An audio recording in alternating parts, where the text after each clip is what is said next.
Warning: Copyright disclaimer. Under Section 107 of the Copyright Act 1976, allowance is made for fair use for purposes such as criticism, comment, news reporting, teaching, scholarship, and research.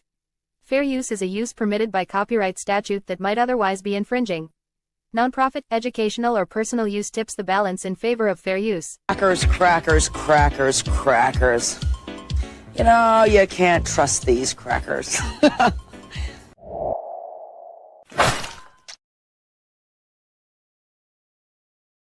What it do, family and friends? Welcome back to the Church of Black Power. If you're not subscribed, go ahead and hit that subscribe button along with the notification bell so you can be notified whenever videos like this drop. Please make sure you're hitting that like and share button so we can beat up the algorithm. Make sure we get this message out to the ears that need to hear. And if you have not done so yet, please click the link in the description, go to change.org and put your signature on the petition for reparations, as well as hitting the other link in the description and joining the Telegram group to help circumvent the shadow banning that PukeTube has been doing to the new black media. And with that being said, family, I was going to be very content today with just dropping my premiere video I dropped earlier today. You know, I was just going to let this day be today. It was just going to be another Monday, you know, and I was going to see you guys again on Wednesday. And then I got the news that Tampon Tim, he's going to be stepping away from his gubernatorial run, or excuse me, his gubernatorial campaign, because he was trying to run once again to become a 3-time governor. And you know, Tim, he had to deal with those old Somalis and that scamming that got back to him. And, you know, it started to hurt the party. And you know what they do to you when you start to hurt the party. Y'all remember what happened with Joe Biden. And so now you got, you know, Tampon Tim saying that he's going to be backing away to concentrate on doing the work. And I asked several people who I spoke to about this today. Some people was in favor of it. Some people wasn't. The people who wasn't was sitting there saying that he's being railroaded and he's been doing fantastic work. And I asked, well, if he says that he wants to back away so he can actually do the work, wouldn't that imply that he hasn't been doing the work all this time? Oh yeah, they didn't like that. They didn't like that one bit. But it is what it is. You know, the truth is the truth, and the truth is going to hurt sometimes. It's just how life works. So I just want to get into what's going on here. I'm going to go ahead and play what this man had to say. We're going to dig a little deeper into it. And trust me, family. We're going to have some people today show why the quote unquote founding fathers put the not the congressional caucus, excuse me, why the founding fathers didn't believe that voters should have a straight vote, right? The reason why they put together the Electoral College, because I've said this several times before, those people believe that their citizens were stupid. And they didn't want the citizens to put somebody in office that would destroy the country. And like I said, a lot of these folks show their stupidity, and they kind of prove the reason why there is an electoral college. But I digress. We'll get back to that in a little bit. Let's give the B1 salutes. And Miss Nisi, no, I didn't. I wouldn't. Could not forget about you again today. You are absolutely correct. You are first, my queen sister. Shout out to you. Thank you for being here. I saw your comment. Shout out to the Renaissance woman in the building. Much love to you, and thank you for being here. Our sister Black Spider is in the building. Much love to you, and thank you for being here, my sister Queen, as well as thank you for your Cash App donation. Your donation is blessed tenfold, and I appreciate your contribution as always, my good sister.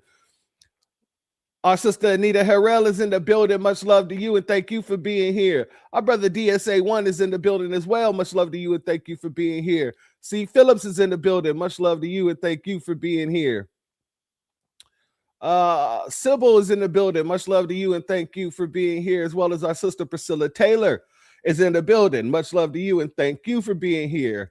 Hebrew Native is in the building. Shalom. Thank you for being here. Much love to you. Our sister Patricia A. Jones is in the building. Much love to you, and thank you for being here. LF Jaspiro, much love to you, and thank you for being here. Jasper of excuse me. Much love to you, and thank you for being here, family. Want to make sure we got everybody. Our good sister, excuse me, Sean C is in the building. Thank you for being here. Much love to you, my sister Queen. As well as our brother Black RU is in the building. Trey Messiah is also in the building. Much love to the both of you. Shalom, and thank you for being here. JJ is in the building. Much love to you, and thank you for being here. And for all those who are not in the chat, much love to you. Thank you for being here. And everybody's going to catch this on the replay, gang. Much love as well. Now, let's just jump into it, family. Let's jump all into it. Let's get on over here and see what the man had to say, shall we? Let's do it. Well, good morning, everyone, and Happy New Year. Like many Minnesotans, I have to tell you, I was glad to turn the page on 2025. It was an extraordinarily difficult year for our state, and it ended on a particularly sour note. It was an incredibly difficult time for all of y'all, Republicans and Democrats alike. Only folks that's been sitting back chilling is foundational Black Americans. But I digress. Continue. Several years, an organized group of criminals have sought to take advantage of this state's generosity. And even as we make progress in the fight against the fraudsters, we now see an organized group of political actors seeking to take advantage of a crisis. I don't want to mince words here.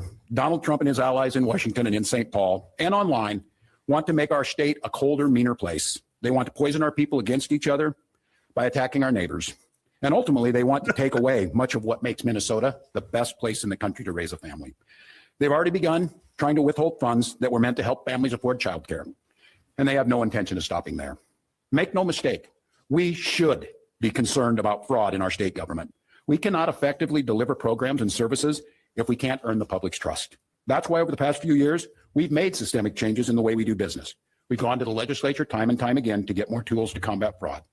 We've hired people we fired people who weren't doing their jobs. We've seen people go to jail for stealing from our state. We've cut off whole streams of funding in partnership with the federal government, where we saw widespread criminal activity. We put new locks on the doors of our remaining programs, and we've hired a new head of program integrity to make sure that those locks can't be broken. All across this state, Minnesotans are hard at work on this problem. Advocates, administrators, investigators are on the front lines defending the integrity of our state's programs. Yeah, it just didn't happen until, well, actually, see, that's another thing, too. A lot of people think that Nick Shirley was the only person that brought this out. They keep on trying to make it seem like, oh, it was all this because of some guy, some YouTuber. There's been people trying to call out Minnesota for a while. There's been investigators trying to blow the whistle on the situation that was happening in Minnesota. People in Minnesota already know about the scams because of all the investigators who have been trying to blow the whistle on it. But I love the fact that he's saying that, number one, let's throw all that to the side for a second. The pure fact that this man said Minnesota is the best place to raise a family and children. And shout out to Trey. And I absolutely agree with you with this comment. I ain't never heard anybody say, let's go to Minnesota. I haven't. That's just the facts. If people go to Minnesota, it's because they got to go. They got to go for work. A family member died or something. I ain't never heard anybody say, let's go to Minnesota to raise our children. I ain't heard no liberals say it. I ain't heard no goddamn Republican conservatives say it. That's something that I have never heard in my life. But I love the way he threw that in there. All while you have all these scams going on in every aspect, from feeding children, daycares, to goddamn adult living facilities. It makes absolutely no sense that this man just said that out of his mouth. But he did. He damn sure did. Or they were born there like me. Shout out to Black Spider. See what I'm saying?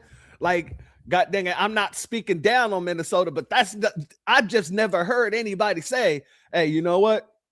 I'm tired of all the bull stuff and shenanigans of the world. I want to raise a family, and the most wholesome place to do this would be Minnesota. I've never heard it. I've never heard it. Shout out to Shelly for being here. Much love to you, family, as well as our sister Andrea Jones. Much love to you, and thank you for being here, as well as our good brother Damon Reeves is in the building. Much love to you, and thank you for being here. Exactly. That's what it is. Dirty hands. Dirty damn hands. And it's getting a little bit too apparent that he's actually involved in all the nonsense that's going on out there, in my opinion. And now he wants to run away from it. Well, that's because the Democrats going to make him run away. Let's be honest. Like I said, y'all seen what they did when Biden's cognate started to decline, and people kept trying to lie and say he's okay, he's as sharp as he ever been, only for them to kick his ass right out of the damn seat that he was supposed to be maintaining. But I digress. Let's continue. Shout out to Black Spider. She said escaped in 2005 to Seattle. I feel you, sister. She's like, God dang it, I have to get the hell up out of there. I feel you, my sister. Let's continue. And I want to give a very heartfelt thank you to all of them. There is more to do. A single taxpayer dollar wasted on fraud should be intolerable. And while there's a role to play for everyone, from the legislature to prosecutors to insurance companies to local and county government, the buck does stop with me.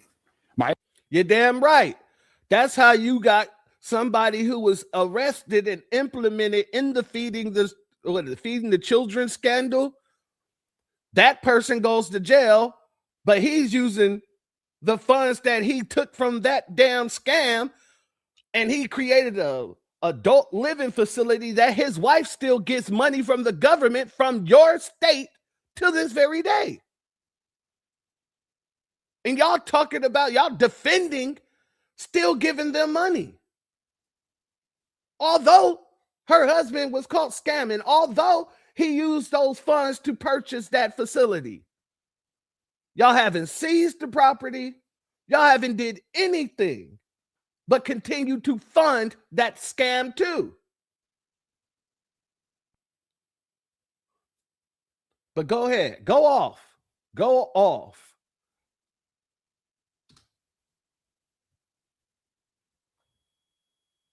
To insurance companies, to local and county government, the buck does stop with me.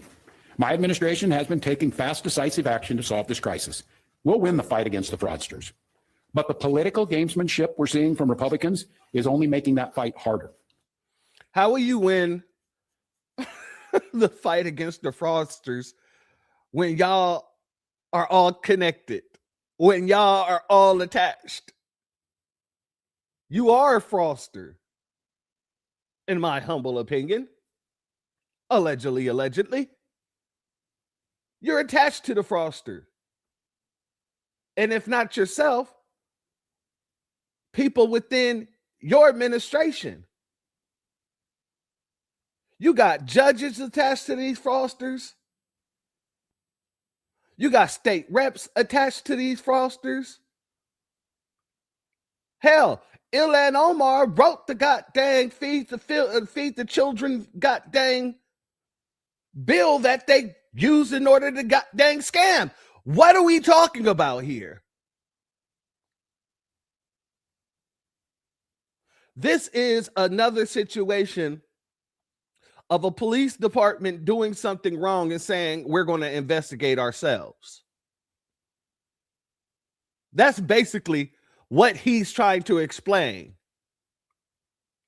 We're investigating ourselves and we'll win the fight against the fraudster. Man, you are the fraudster. Some people were calling some of those daycare centers, and some of the daycare centers was leading back to your office.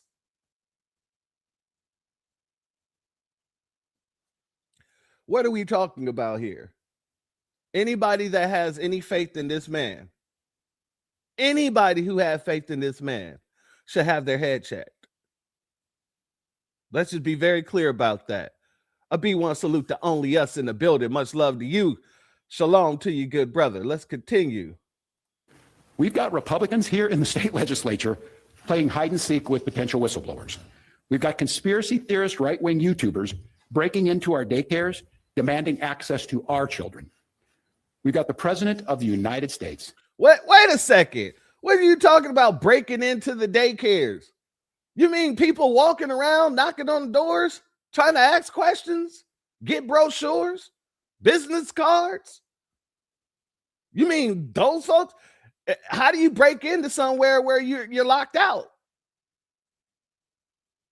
All of a sudden, people are breaking into these daycare centers?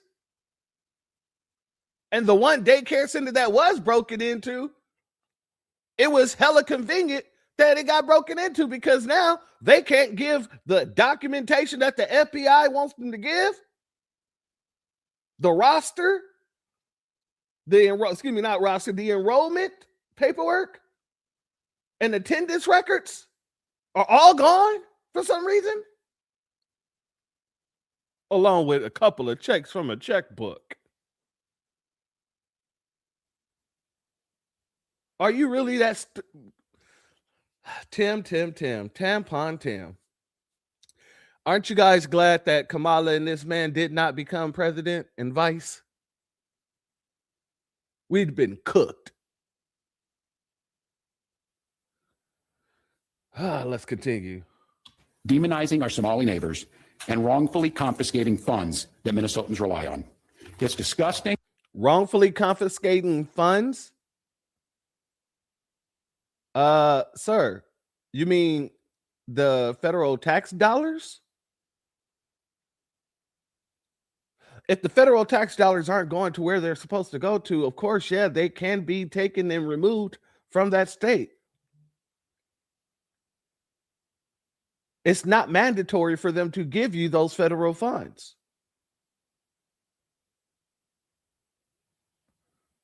I mean, if there's widespread fraud going on, especially in the areas of childcare,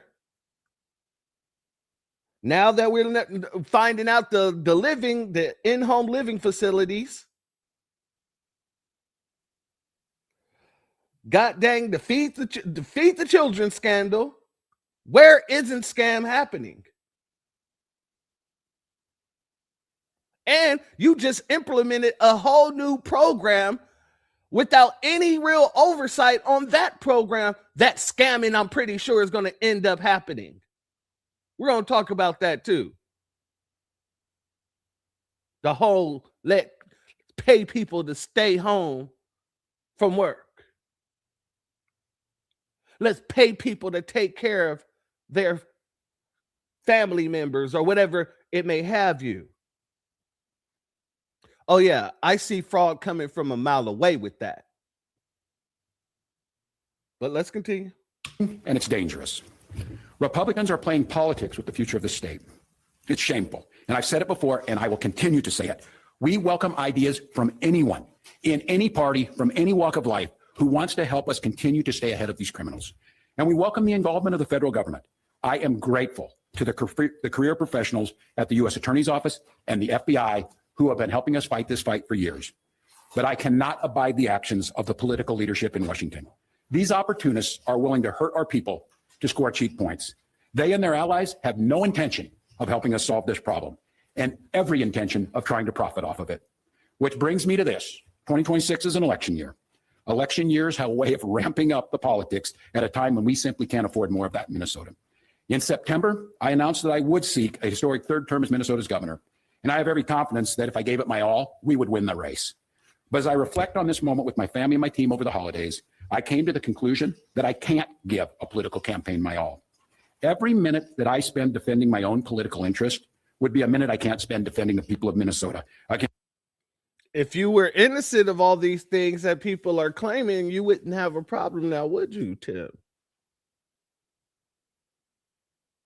What this sounds like is, oh shit, I got caught with my hand in the cookie jar and I can't continue doing or running for governor because of the fact I got caught with my hand in the cookie jar.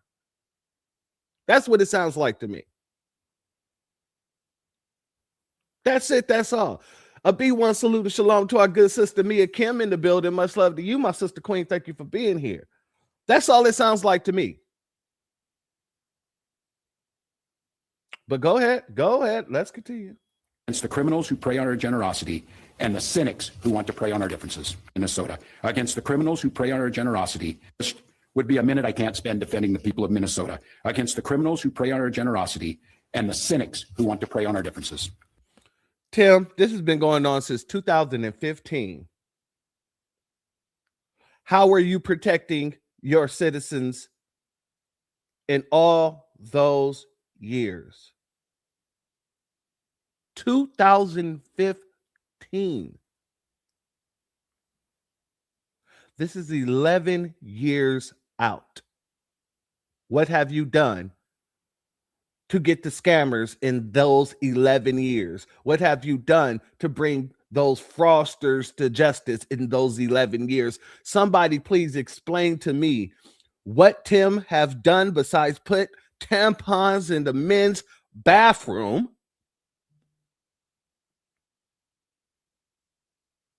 I can't think of one thing.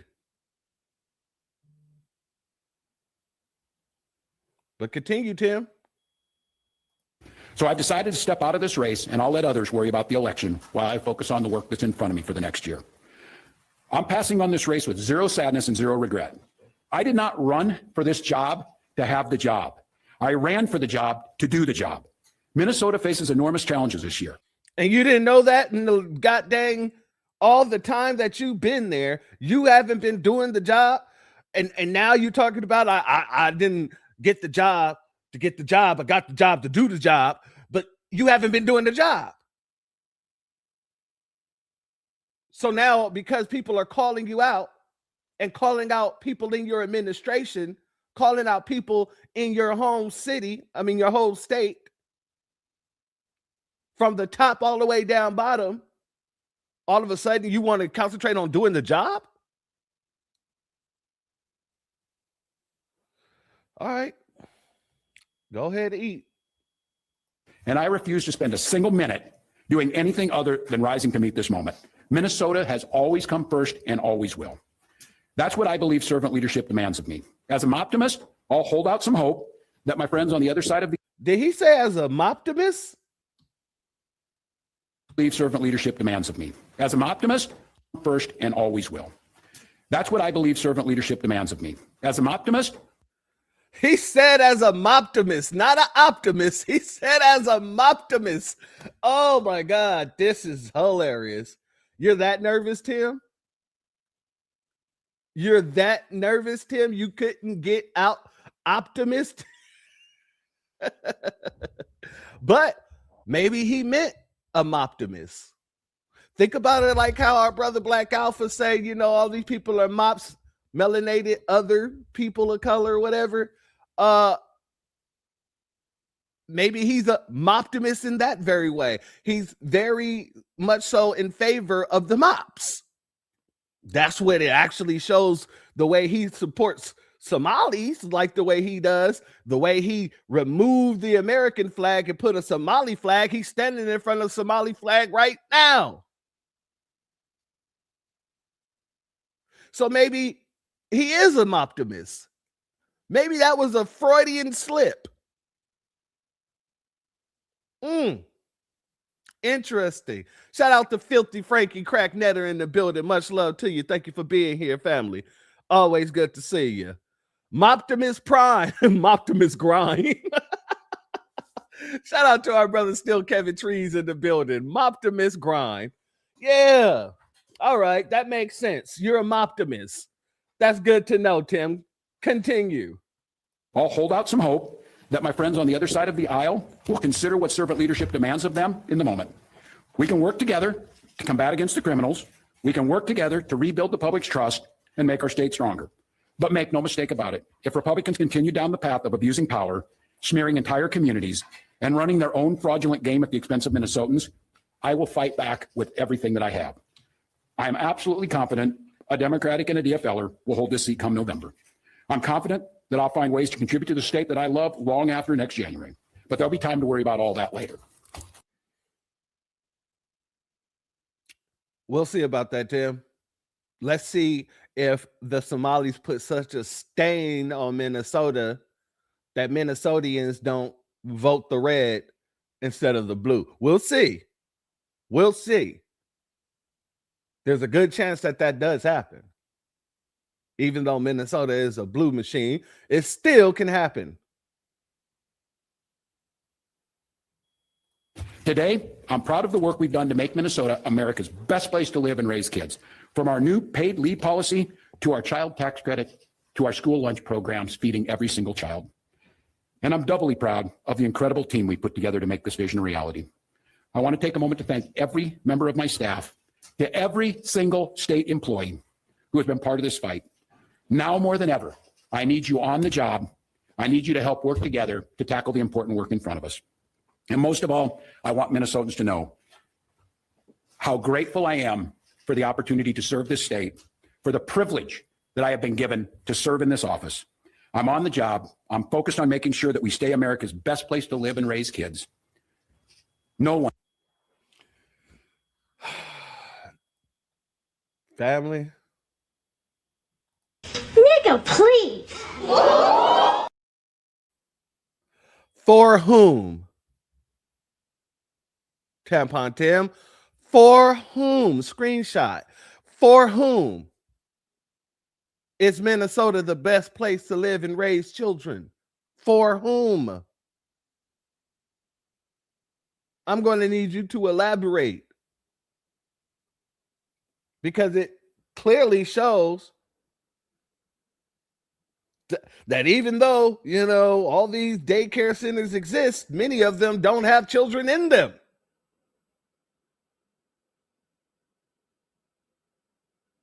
You know, family, and I want y'all to take this with a grain of salt because I saw it on Craigslist. Do you know that I saw a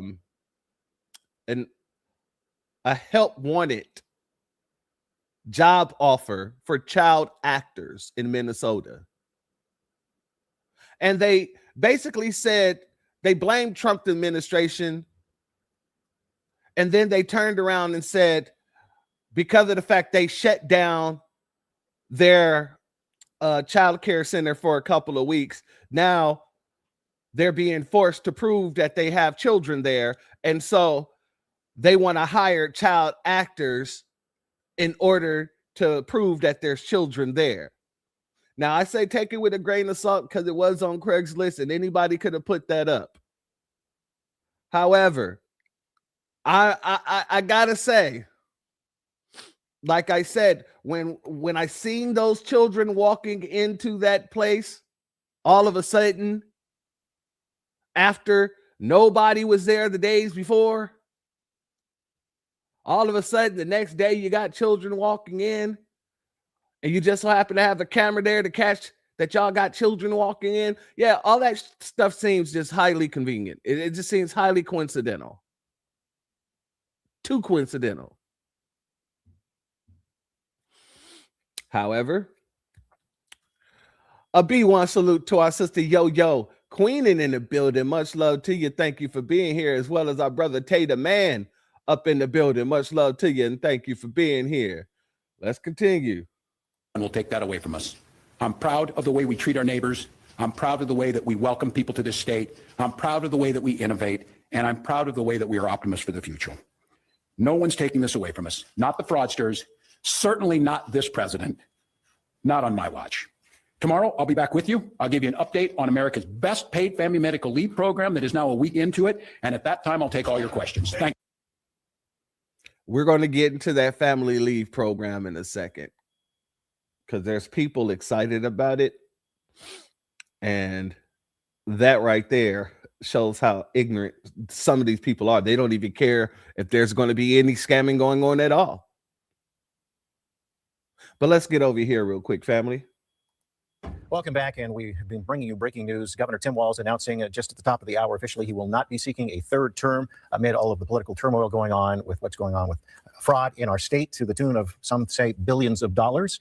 Let's check in with our chief political correspondent, Corn Hoggard, who was there at the governor's news conference announcing the end of his re-election campaign. Yeah, Tom, I guess, you heard the entire statement there. What we didn't hear was him answering any questions afterwards. A lot of us, of course, have a lot of questions about why he's made this decision and why he's made it now, whether Nick Shirley's video has anything to do with that, whether he has convinced somebody else within the DFL to run for this office who he is confident can win the office. We don't know. We'll hear, hopefully, those answers, he said, tomorrow. He's got a press conference tomorrow to talk about paid leave, and he'll take questions at that point. But I was warned before this started that he wasn't planning to take questions. Sometimes he does go off script, but he did not do it in this instance. So he gave his statement, the same statement essentially that he emailed out, his comms team emailed out this morning, and then he walked out of the room. And we will get to hear from him again, presumably tomorrow, Tom, and hopefully we'll get a lot of those answers to the questions that we have about why he's made this choice and the timing of it. Sure. Corin Kelly here alongside the desk with Tom. And I know you've been working your sources. I know you've been making some calls. Obviously, to your point, the big question, he finished essentially the statement and the announcement saying he's confident that the DFL will be able to hold on to this seat.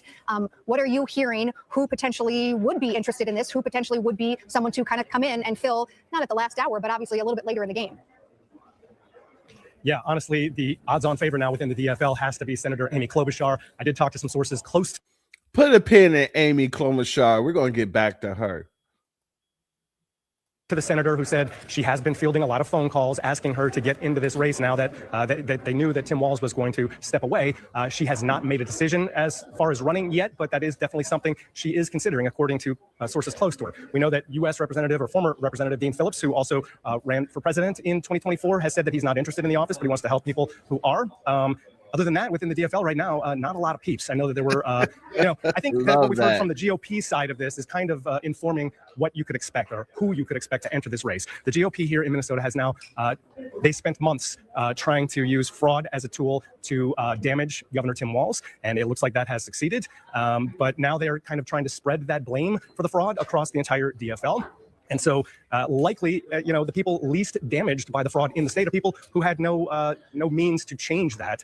And, both the DFL and the GOP has had opportunities to intervene here. So both parties could potentially, within the state, the legislators here, the GOP, again, and the DFL could potentially receive some of the blame for this fraud. And so people who haven't been in the state are the least likely to be damaged by, the activities that happened here as far as fraud and all these social service programs. And so, again, that maybe makes Senator Klobuchar a good candidate, but that also could make somebody like, say, Tom Emmer a good candidate. He has not entered the race, hasn't commented on entering the race himself. All we've heard from him so far is good riddance in response to Tim Walz's announcement that he would be out of the race himself. Well, and Corin, to your point, in reading the Senate Republican caucus response to the governor's statement today, they initially say the announcement from Governor Walz changes nothing for the 2026 campaign. Then going into the fact that it's been 4 abysmal years, they say, of Democrat leadership. So to your point, painting the whole party as a part of all of what has happened and transpired with some of this fraud that has come to light, and some. I'm sure we'll hear much more about this in the coming months as all of this unfolds. But to your point, Corin, it does look like they're trying to paint it more with a broad stroke here.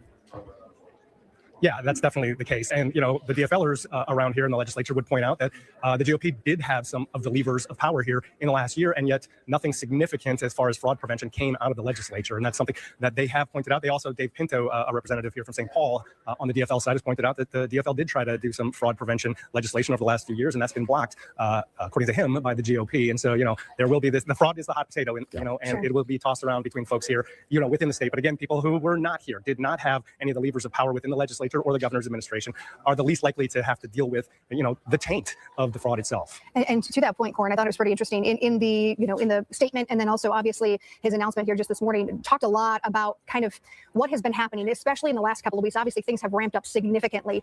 The pressure, the attention, the national attention on Governor Walz, on the state of Minnesota, and essentially him alluding. The DFL family is, and if I'm remembering correctly, it's the Democratic Farmers League, if I'm correct. I might be wrong on the L, but it does, I believe it's Democratic Farmers. Give me 1 second. I can actually.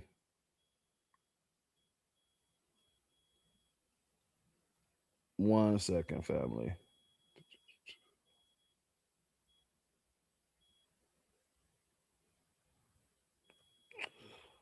Oh, it's not there. All right, let's go back over here. Hold on.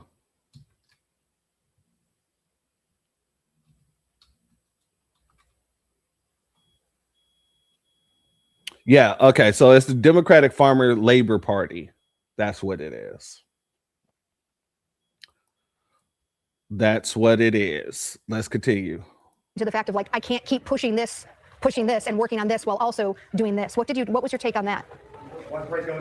Yeah, you know, the governor's communications folks here, the folks who work for his campaign over the last few months, have definitely tried to focus on what action he has taken over the last few years in response to the fraud and trying to keep it limited and trying to cut it off. Obviously, you know, what they have done over the years, you know, I arrived here in 2023, the Feeding Our Future, the first, 48 or so charges related to Feeding Our Future had already been filed by federal prosecutors. And, you know, we're talking now almost 3 years since then, and the federal agents are still at this point serving search warrants and stopping some of the fraud that's still active right now. So this man said he got to Minnesota in 2023 and it was already established. The scam was already established. They already knew about it. Yeah. And it was federally. So I want to know why Tim Walz keep on acting as if they're doing investigations internally. They done locked up so many people internally when it's all been federals. It's been the feds. Okay. Shout out to our good brother Iron Will in the building. Much love to you. Thank you for being here, family, as always, as well as the classic one. Much love to you and thank you for being here. Let's continue. Oh, our brother AO is in the building, slid in there. What's up with your family? Pause. Much love to you and thank you for being here, family. Let's continue. Whatever steps that the governor has taken and that the legislature has taken over the 3 years I've been here, you know, may have intervened in some cases, but it hasn't stopped the flow of fraud inside of the state. And so that's, the campaign versus reality here. The governor obviously realizing yet during this push of several months that, either he's just not going to be able to survive it as a candidate because of the ongoing fraud, or, he won't be an effective leader for the now lame duck portion of his gubernatorial period here. So, it sounds like he's invigorated to try and, take action without having politics kind of affecting what he's doing. But, that's always going to be here, it seems to me. Right. All right, Corin, we appreciate all your insight. We know you have a lot more legwork to do there at the Capitol. So we'll. All right. So not only did he say he wasn't going to continue to run, but then he turned around and said, "No questions," and walked out the room. I find that to be highly hilarious and suspicious at the same time. No questions. He wouldn't let nobody ask him nothing. He just got in there. He said what he said. And he turned around and walked away like a stone cold pimp. Understandable. Okay. However, he then turns around, gets on a goddamn TikTok with his daughter, and he has some things to say. And his daughter has some things to say. But first, let me give a B1 salute to our sister Yo-Yo. Thank you for your super sticker. Your donation is blessed tenfold, and I appreciate your contribution as always, my sister. Let's go over here because, like I said, him and his daughter said they got some words for us. And they got some words for the Republicans, too. Let's hear what she had to say, shall we?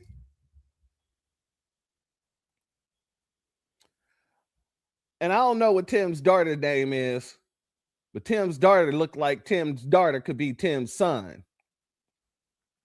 Maybe it is. Maybe that's what, prompted him to put tampons in the boys' bathroom. I don't know. I'm just speculating. Don't take it from me. Let's continue. Okay, we're on a typical Midwestern morning run here. I am literally in all of my dad's things. I just brought leggings and a sports bra. So I thrifted this sweatshirt in high school. Anyways, by the time this video comes out, everybody will know that Tim is no longer running for governor, but he still has a year on the job and is going to give it his all and do a lot of amazing things. And I just wanted to let Tim talk to you guys. Hey everybody, glad to always get Hope home. Beautiful January day, beautiful run. We'll do a few miles. Just wanted to say how grateful I am to everybody out in Minnesota. Grateful for the 7 years and the year that's coming up to make Minnesota better. We're feeding our kids. We're lowering childhood poverty. We're addressing. Do you really think this is a good video to do, Tim? Everything that you're calling wins is being investigated for scams. Everything you're calling wins. We've had an incredible year. We had an incredible 8 years. But all those things are being investigated. So was that really a smart thing to bring up? This is the second time he done brought up these two notions. We're feeding the children. And we're bringing down the cost of child care and raising the child. And those things are under investigation. I just don't get these folks. These folks are slower than a box of rocks.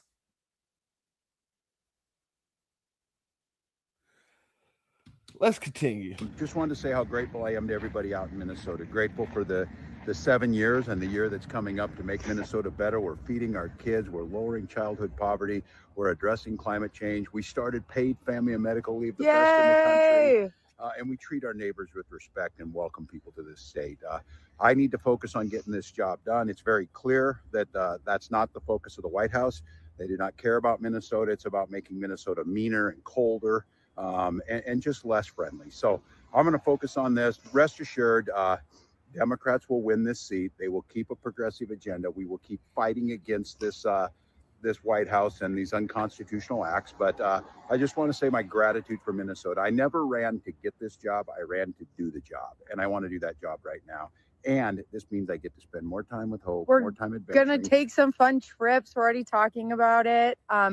And I'm just getting started. I am now being let loose because of this, people. So good luck, Donald Trump and all the Republicans, because you have not seen the last of me or him, to be quite honest. Happy New Year, folks. Happy New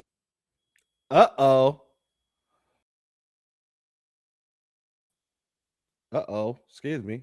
Little Timotha. Is it Timotha? What would be the girl version of Timotha? Tim girl. Tammy, maybe? I don't know. Apparently his daughter talking about you better be scared, Republicans. Y'all just put a fire under her. Ooh. So we're going to see Tim's daughter trying to make a run for it. Apparently it sounds like she's going to want to, take on the realms. Let's see what happens. Nepotism and everything. It might just happen for her. I don't know. Tamika, Tamika, there we go. Thank you. Tamara, Topanga. We got a winner. Topanga. You got Tammy, Tamina. Y'all got it. Y'all got it. There we go. That Topanga right there. I guess, when boy meets world, you put a tampon in his bathroom.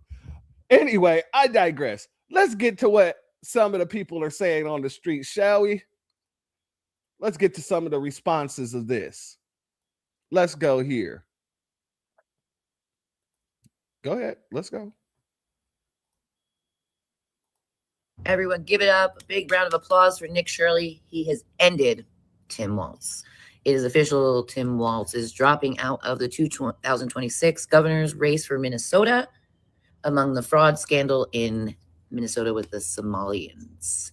So it's a huge win. That guy, we dodged a huge bullet. That guy could have been our vice president and taken us for even more and more money. Our taxes would have probably been like 70% with him and the hyena in office. So we dodged a huge bullet here. This is a big win for Minnesota. Minnesota, you need to clean house and start all over again. You better get out and vote. Congratulations, Nick Shirley. This is a huge win. Tim Walz's career is now over. Everyone give it up. A big. These Nabiscos are hella happy, to be honest with you. Let's go here. And before we do, let me give a B1 salute to Affectionate Earth in the building, as well as Willie McKinley. Shout out to the both of you. Thank you for being here. Much love, much love. And I thought I saw our good brother jump in. Shout out to Apollo as well. Much love to you, Rashad Wallace. Much love to you. Let's continue. Let's go here. Uh-oh. Out of the race so he can focus on the work. I bet covering up fraud is hard work and takes a lot of time. And we know he didn't step down on his own. It's the same thing that happened to Biden. So Tim Walz has decided to drop out of the race so he can focus on the work. I bet covering up fraud is hard work and takes a lot of time. And we know he didn't step down on his own. It's the same thing that happened to Biden. Well, Tim Walz does not want you to see this one. Remember when he stood on a debate stage and bragged about making it easier to open childcare businesses in Minnesota? He said Minnesota figured it out. He said the model worked. At the time, it sounded like generic Democrat applause bait. But now that clip aged like milk. Y'all check this out. During the vice presidential debate with J.D. Vance, Tim Walz proudly explained how Minnesota removed the barrier so more people could enter the childcare business and get paid. No warning, no caveats, just confidence. Fast forward to today. Independent journalist Nick Shirley walks into Minnesota daycare centers that are closed, empty, or barely functioning. Some still pulling in millions of taxpayer dollars. One of them even had the misspelled sign. You see how where it said Leering Center? $4 million, no kids inside. This is not a paperwork error either. This traces back years. Investigators say the scheme started around 2015. Overbilling, fake attendance, Medicaid disability programs, housing programs, the same pattern, the same communities, same state agencies asleep at the wheel. Well, Tim Walz does not want you to see this. Walz has officially announced that he is no longer running for third term in Minnesota. That's really good news. But we have a bigger hurdle. They will be planting Amy Klobuchar as the next governor. No doubt she'll win that DFL endorsement. There's no doubt that she will gain a lot of love from the DFL party. Okay. And they will be saying, oh, Tim Walz was the problem, which he was, but there's many others up there in the cities who are guilty, just as guilty as him, if not more, in cases. Oh, Tim Walz is gone now. The fraud is going to stop. You know, he's the reason why all this crap was happening. Amy's going to fix it. No, she's not. I'm going to tell you that right now. She is the same person as Tim Walz. She's just a woman. I know some of you don't know what that is yet still, but telling you right now, nothing's going to change with her. Okay. Nothing. Remember last summer when Vance Belcher assassinated Melissa Hortman and her husband and shot Hoffman and his wife? Remember the rumblings? Supposedly somebody by the name of Tim Walz asked him to do also Amy Klobuchar, but she just happened to not be home that night. And Amy was also with Melissa the night before, just hours before she was executed. And then, you know, there's rumblings of Tim wanting to take her Senate seat. It's happening, guys. It's happening. That's one hell of a theory. I'm not going to say that is what's going on there, but this is one hell of a theory. A B1 salute to our good sister Natural Torah in the building. Much love to you, my sister. Thank you for being here, as well as our good brother Reginald in the building. Much love to you. Thank you for being here, as well as our sister M. Hampton in the building. Much love to you, and thank you for being here. God dang it. Like I said, these folks out here, you know, MAGA's going to be happy about it. There are some, you know, good parts about it. There's some bad parts about it, but it's still, they're going to be happy about it. Amy Klobuchar, like I said, we're going to talk about her. I don't believe that she'll win if they run her, but let's go here, family. I got to give credit when credit is due. Shout out to all the MAGA content creators and everyone that was calling it out about the Somalia scandal. I didn't agree with some of the things y'all were saying, but I got to say, we finally have a win. This is a win for me. This guy resigning, this criminal resigning is a win. Not all the other things y'all were celebrating as wins. This is a win. This is a good start. This is where our country needs to go. We need to get corrupt politicians out of office. So all the smoke, Nick Shirley, all the investigative journalism, I got to give credit where it's due. All y'all MAGA content creators day in and day out, making y'all stuff about Somalians. This is the win. This. Not the Somalians being taken out. This guy resigning. Shout out to everyone standing 10 toes down, keeping your foot on the necks of these corrupt politicians. This is the win. 1 down, 5,000 more go. Yes, classic. I do know Marjorie Taylor Greene's last day was today. However, and most importantly, we're going to talk about that on Wednesday. We're going to talk about not just that, but, you know, we're going to dive a little bit deeper into the whole Venezuela situation, because a lot of folks are turning against Trump on this notion. Even Tulsi Gabbard has come out against Trump on that. So we're going to definitely talk about it, because Marjorie came out and she has some words to say to Trump about, you know, the whole Venezuela situation, and she ain't too happy, you know. Tulsi Gabbard ain't too happy, you know. Anna Nueve, whatever her last name is, isn't too happy. There's just a lot of not happiness going on, but we're gonna talk about that on Wednesday, family. Let's continue. From the senators to the Congress people to the governors to the city council members, everybody corrupt needs to go. And please take warning. This is just the start of 2026. Bye, Timmy. There's so much fraud not going on in Minnesota. Tim Walz is dropping out from his reelection bid. Aren't you glad him and Kamala are running this country? Yeah! There's so much fraud not going on.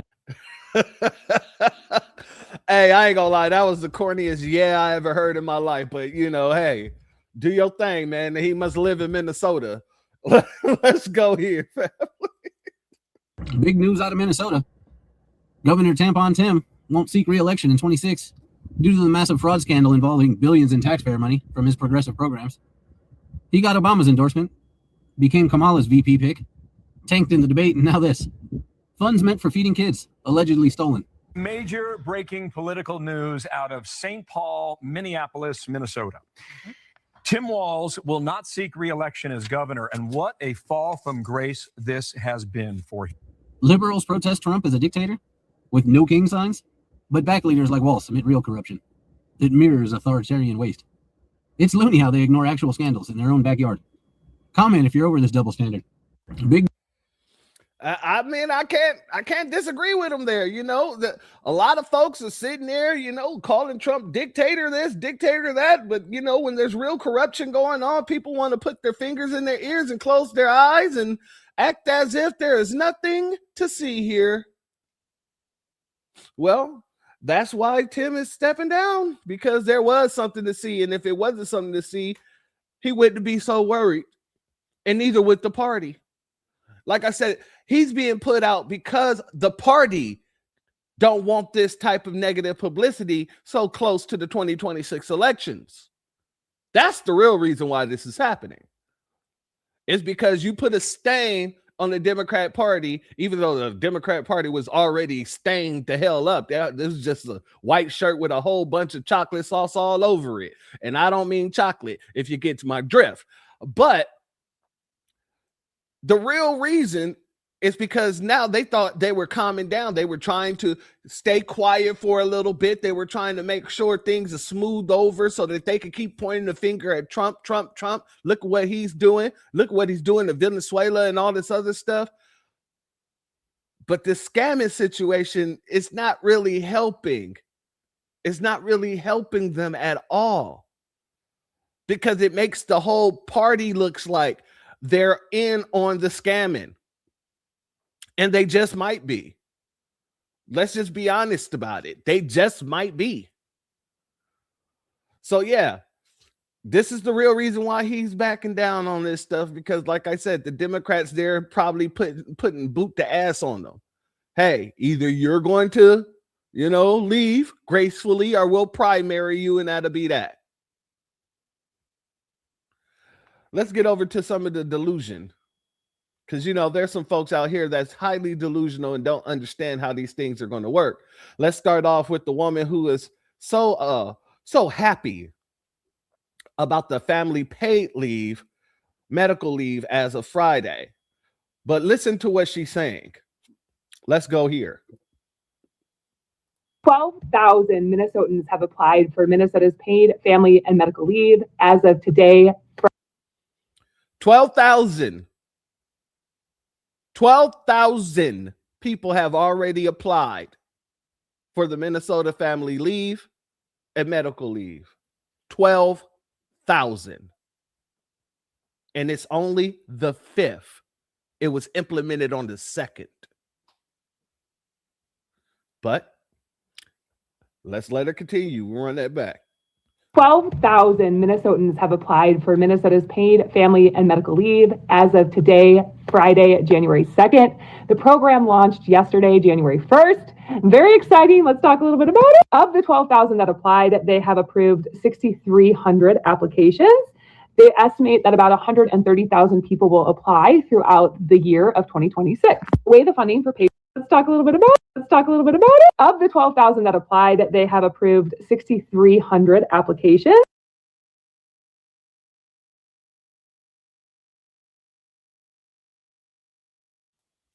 My bad, family. So I had it wrong. So the program was implemented on the 1st. She did this video on the 2nd, and 12,000 people already applied. And they already approved how many? Hold on. 300 applications. They estimate that about 130,000 people will apply throughout the applications. They applied, they have approved 6,300 applications. They've approved 6,300 applications. It's only the 5th. It is only the 5th of God dang it. It's the 5th of January. And they approved 6,300 out of 12,000 applications. Y'all don't smell nothing going on? I smell it. I smell it from a mile away. But let's let her continue. They estimate that about 130,000 people will apply throughout the year of 2026. The way the funding for paid family medical leave works here in Minnesota is that it was given an initial $800 million boost, and then there is a payroll deduction. So companies will pay 0.88% of their payroll. Half of that will be covered by the employer. The other half will be covered by the employee. Now, if you're a small business, that is 0.66%. The largest payments that people will see weekly is $1,423. You can go to the Minnesota Pay. Family, $1,423 a week. $1,423 a week. Hell, y'all could be paying reparations to the foundational Black Americans out in Minnesota. $1,423 a week. Oh man, I could smell a scam from a mile away with these people. A big B1 salute to our sister Rosemary in the building. Much love to you, as well as our brother Reparations Nation in the building. Much love to you as well. And our good brother Legit Hustle in the building. Much love to you, and thank you for being here, family. These folks here, let's continue. The largest payments that people will see weekly is $1,423. You can go to the Minnesota Paid Family and Medical Leave website to see how much money you would get weekly if you were to need this program. I know Minnesota is in the news, but this is something that's super exciting, is super great for all of Minnesotans. There is such a need for it. And please don't come onto my page and talk about just another program that can be defrauded, okay? I don't want to hear it. I don't really care. Okay, bye. Yeah, they don't care because that's $5,692 a month. $1,423 a week times 4. That's $5,692 a month. Are you serious? Shout out to Phoenix, family. Thank you for being here, family. Much love to you, as well as Cold Coffee TV in the building. Much love to you, family. Exactly, my brother. I don't understand how nobody is going off about this. Because there's really no oversight in how you're going to be getting this. But that's just a whole family. If they were scamming food stamps, if they're scamming the rental assistance, if they're scamming American tax dollars in order to build a life here for themselves that otherwise they wouldn't be able to build for themselves, what makes people think that this is a good program to implement in a state that's being investigated for all the other programs that was just scammed out of all those billions of dollars? Exactly, my sister. That's the only thing it could be. They're all in on it. They're all in on it. There is nothing, quite literally nothing else it could be. But these folks think it's a good thing. Salute to our sister C. Terry in the building, as well as Shell Nash. Salute and shalom to the both of you. Thank you both for being here, family. Let's get over here to this one. So we've heard people say that we are now living in a post-truth or post-fact environment here in the United States. And I think that is accurate. And the accuracy of that statement was demonstrated this morning. It's about 7 a.m. West Coast time on Monday morning, reading a report from the website Mediaite. Minnesota Governor Tim Walz on Monday announced that he was officially ending his re-election bid, and he is dropping out of the governor's race for the state of Minnesota. News of Walz's decision was reported Monday morning by Axios. The report cited mounting pressure from fellow Democrats and sagging approval ratings for the two-term governor. So we're going to unpack that a little bit. But first of all, no, let me unpack that because you're on the side of Tim Walz, so you got a bias. Family, didn't I say it was the Democrats that put boot to ass? Mounting serious pressure from the Democrats and his approval rating dropping consistently. Family, folks in Minnesota ain't rocking with Tim. And now, excuse me, and now the Democratic Party in itself is throwing Tim under the bus. This is what's really happening. See, all you got to do is let the Nabiscos talk, and they're going to tell you what's really going on. Because these Nabiscos, yeah, they can't keep secrets too well. They try, but they don't do a good job at it. They don't do a good job at it at all. So Tim isn't well liked at this point in time by his constituents, nor is he liked at this point in time by his party. So the next move would be to set everything down on the table and say, you know what, I'm just going to leave all this here. I know I said I wanted to pick all this stuff. I'm just going to leave it here though, because, you know, I don't want to hinder our party. That's basically what's going on.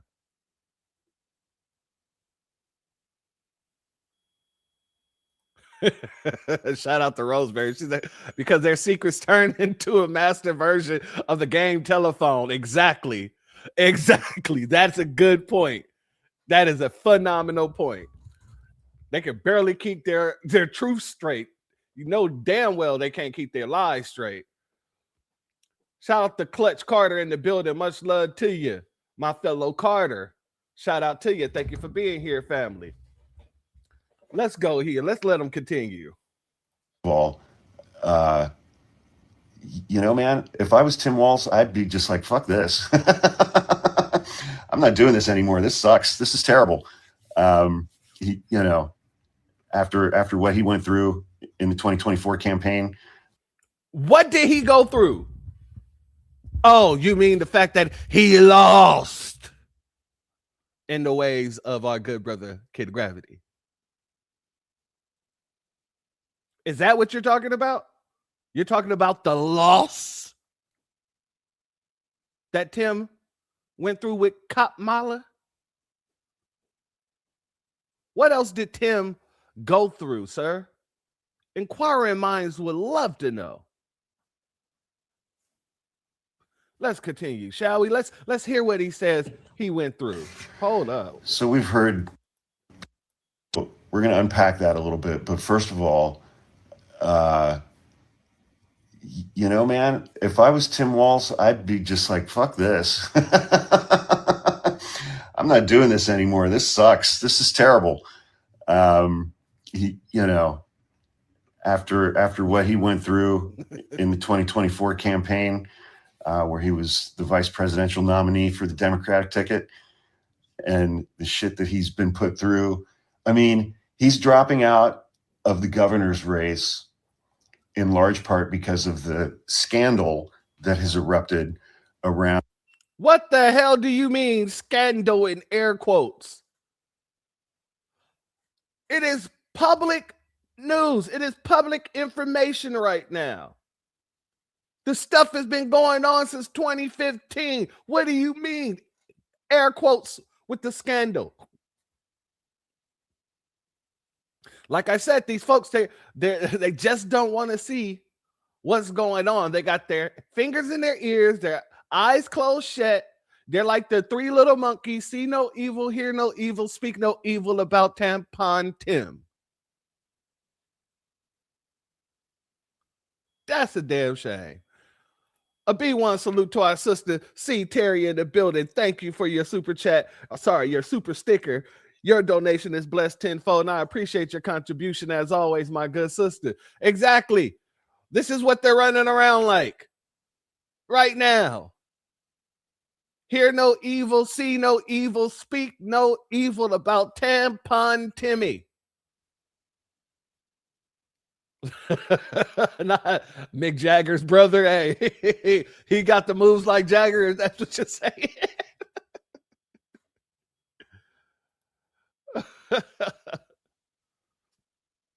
Let's continue. Daycare centers, Somalis, and fraud, which he has been handling for the last 3 years. Then why did no one know about it? Why did it take some independent investigators and Nick Shirley, who we know isn't an independent investigator, in order to bring these scandals to light? And then y'all denied it. Tim denied it. Ilhan Omar denied it. You guys are still denying it after people were put in jail for the damn scamming. And now people are starting to find out that the same people that was put in jail used some of that scamming money to open a whole nother living facility, an in-care facility, to scam some more money from the state. And the state is refusing to shut that program down. What are you talking about? What are you talking about?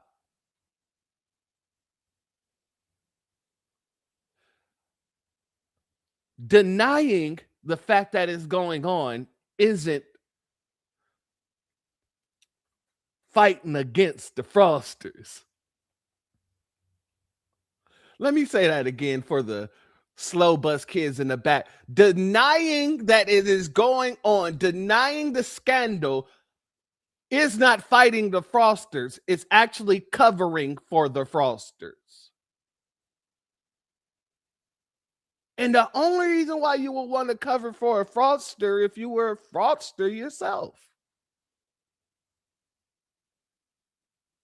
I don't know. Maybe it's just common sense and these folks wasn't born with it. But God dang it, I thought God gave everybody common sense. I thought the Most High gave everybody a bit of common sense.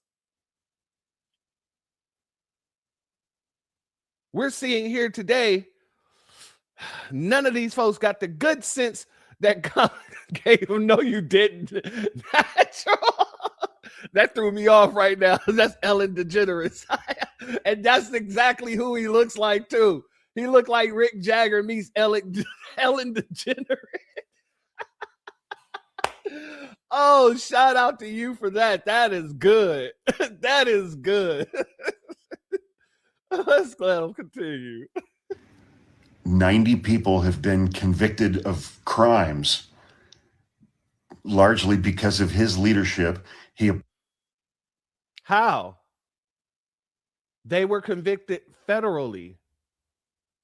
90 people wasn't convicted in the past, over the past 8 years while he was in office internally, because he found out that there was some fraud going on. And so he put together a goddamn task force in order to find all the fraud and then find the people doing the fraud and then go and arrest the people that's doing the fraud and then go up on a goddamn news podium and say, hey, I want everybody to know that there was some fraud going on in my state. And I put together a task force to make sure that we can find these fraudsters and lock them up. And now I'm proud to say we found the fraudsters. We locked them up, over 90 people, and they will face the full extent of the law. He never did that. He never came out and said anything like that. He came out denying that this was even happening. They all came out denying that this even happened.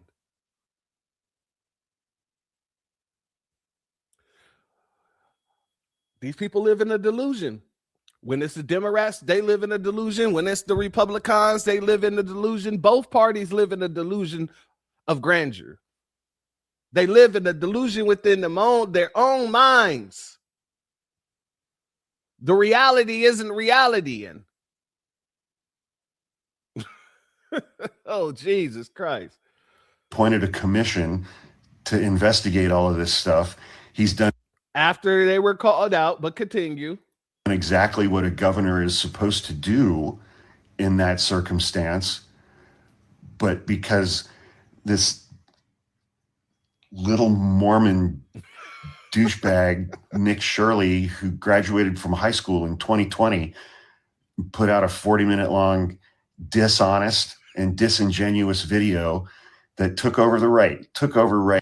Now, notice, family, they're going to try to make it seem like it's just Nick Shirley. Yes, that was a viral video, but they're not going to be mentioning the fact that there were already investigators out there who was trying to whistleblow this situation. And Rosemary, you know you ain't no good for this one. Teenage Ellen haircut. Ricky Bobby doesn't know anything. Don't you put that on me, Ricky Bobby. Don't you put that on me. Oh, y'all in there cooking today. Let's go. Right-wing media. It's been debunked dozens of times. That doesn't matter. That doesn't matter. Nothing matters anymore. The Axios report continues. I want to know, when was it debunked? Did anybody see anything about these scams being debunked? Did anybody see anything about these scams being debunked? even on my prior broadcast that we spoke about these situations, I played the so-called quote unquote security video that the owner of that one daycare center said, you know, we're just regular business people, you know, they're attacking us. And he played the video. I played the video showing that. However, there has been nothing to come out to say that all of these allegations have been false. Oh, no, to the contrary. To the contrary. But I just want to know, have any of y'all heard from any mainstream, lamestream media that all of this has been debunked? Because that would include the feeding our families, our feeding the children scam that went on. Was that defunct? Was that debunked? Excuse me. Those people going to jail for stealing from that program, was that debunked? One of them still having a property that he purchased using the money he scammed from that program, was that debunked? His wife running that in-home care facility, well, the house that they're calling an in-home care facility, her running it and still receiving federal funds,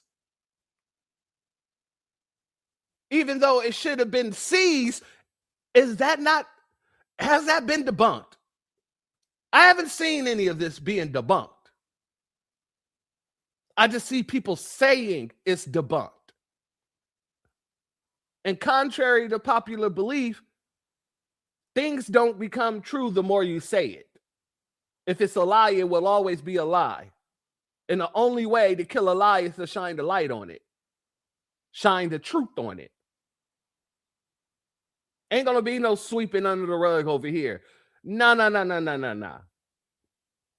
Ain't nothing debunked as of yet. Haven't seen it. But let's continue. Reversal, which came amid mounting pressure from fellow Democrats, because Democrats, you know, Democrats, even when they have the truth on their side, they lay down. They lay down almost every single time.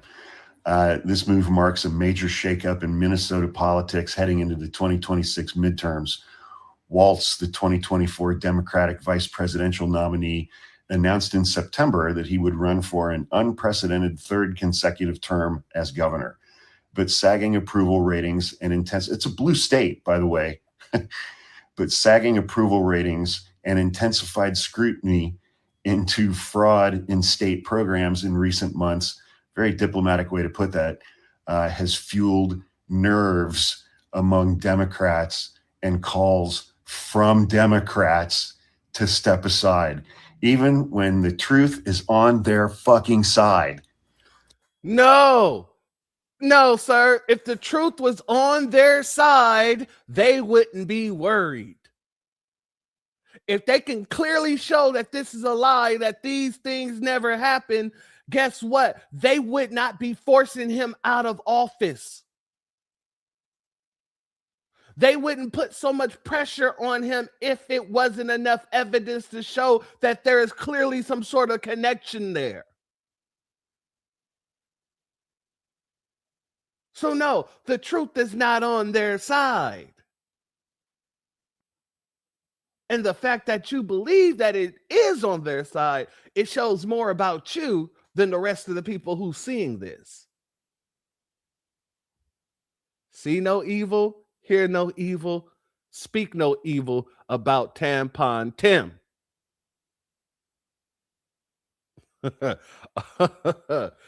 Sister Natural said this is Barbara Streisand right here. God dang it. Sister Andrea said, God dang it. Dusty Rose, come get your son. Why? God dang it. Democrats cave.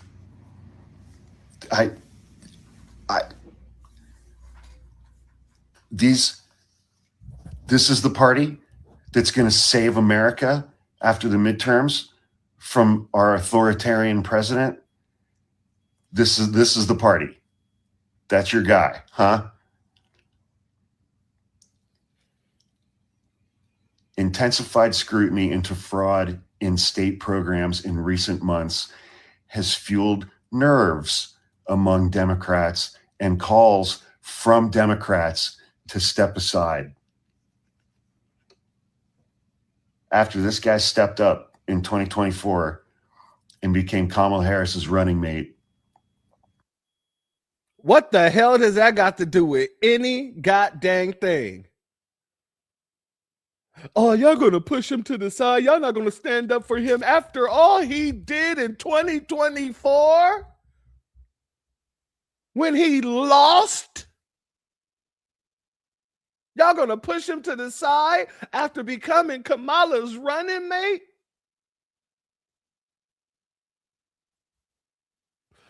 I don't know what kind of logic these people work off of, but it ain't a good one.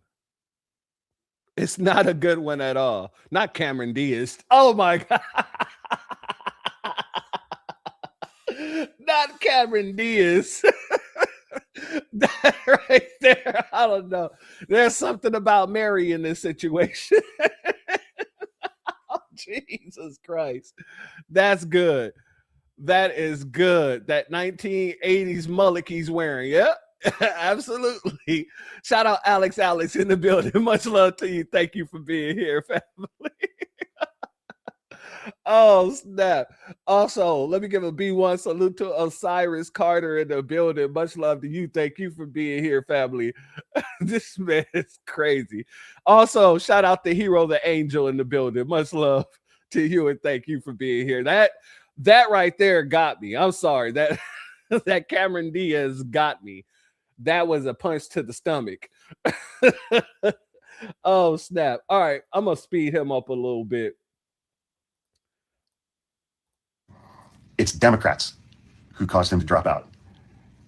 This fucking party, man. Democrats told him to drop out. Oh my God, man. Look at how he's losing it.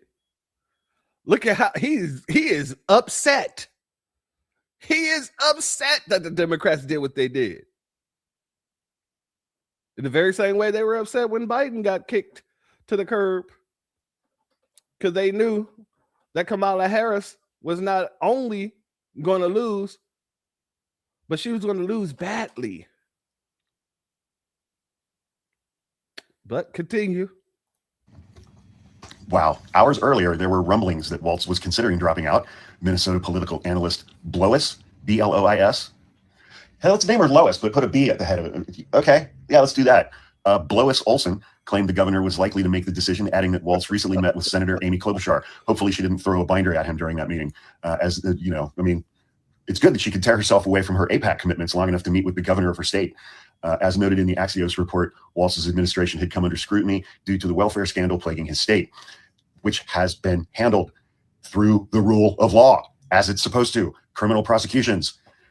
Jesus Christ. The governor has argued that he has been working to root out fraud, but that hasn't stopped Republicans who are lying and got Democrats to tell Governor Walz to drop out of the race. Democrats did that. Wow, both in his state and across the country for pouncing on the situation. Republicans pounced on the situation, a situation that was largely bullshit. And because Republicans were being mean, Democrats told Tim Walz to drop out. Democrats told Tim Walz, the party that is going to save us from Donald Trump. We just have to make it through the midterms and elect a bunch of more Democrats. Then they'll stand up to Trump. Yeah. Yeah. Oh, man. We are so fucked. We are so fucked. It's not even funny. Excuse me, sir. Excuse me, sir. We?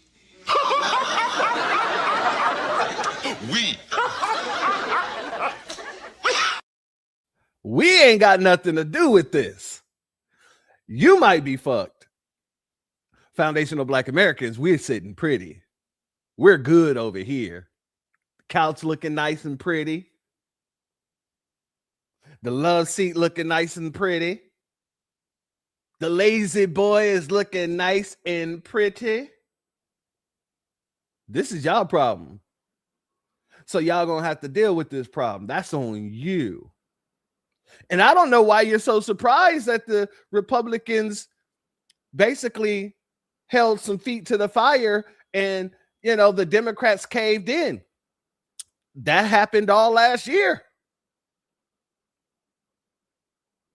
It happened all last year. Why are you so surprised?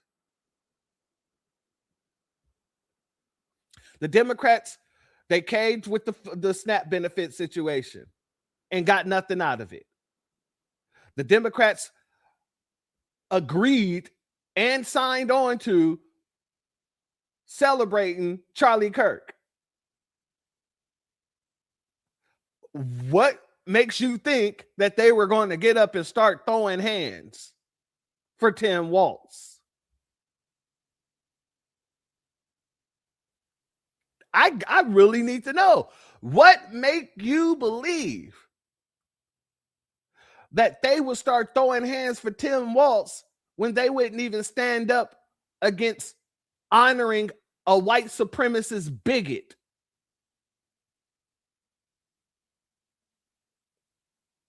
Interesting. Shout out to our sister I Am Kiera in the building. Much love to you, my sister queen. Thank you for being here, as well as Doc B1 FBA in the building. Much love to you, and thank you for being here. Let's let them continue. Democrats drove a Democratic governor in a blue state out of the governor's race because they drove a sitting president out of his race. Why are you so surprised?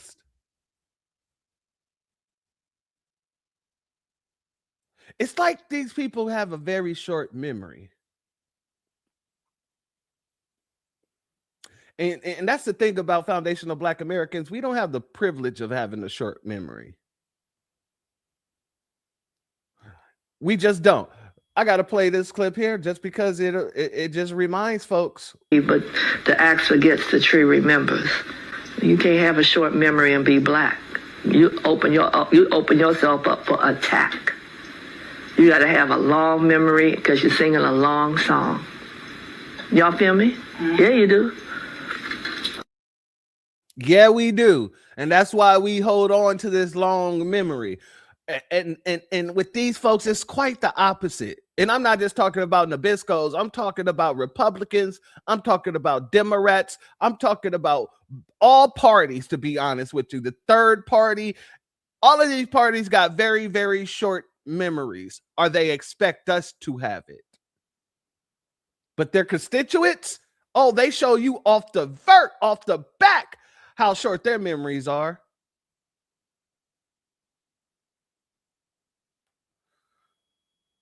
A case of nerves.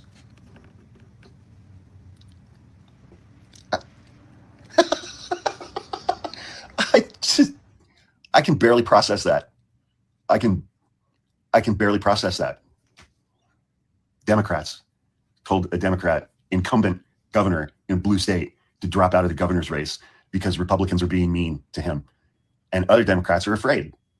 That made other Democrats afraid, and it gave them a case of nerves. I am politically homeless right now. I am 100% politically homeless. You're politically homeless? Interesting thing to say. All because your boy Tim Walz got pushed out of his team. He is politically homeless, ladies and gentlemen. That's interesting. Very interesting.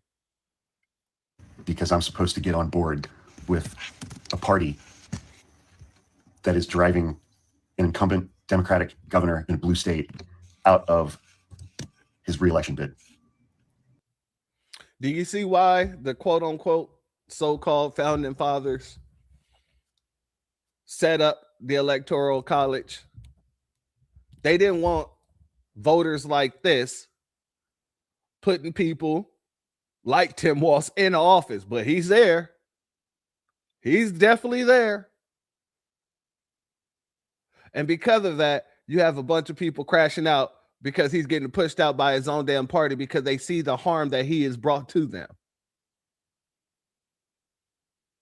You know, a smart person would say, you know, I need to basically give you some distance. We got to distance ourselves from this situation because it hinders everybody who's going to be running. That's what a smart person would do. I'm not saying the Democrats are smart, but that is a tactic that they should have done. Especially when more evidence is showing that there has been inner corruption inside of his goddamn cabinet. However, that's who I'm supposed to be excited about. That's the party that I'm supposed to be excited about. Yeah, good. So, all right, family. Like I said, these folks are losing their damn minds. Let's go here. Y'all, I am so annoyed for Tim Walz. He just announced he is dropping out of the Minnesota's governor's race, and this is the result of literally harassment and false allegations that he has been getting from Republicans and this whole welfare fraud.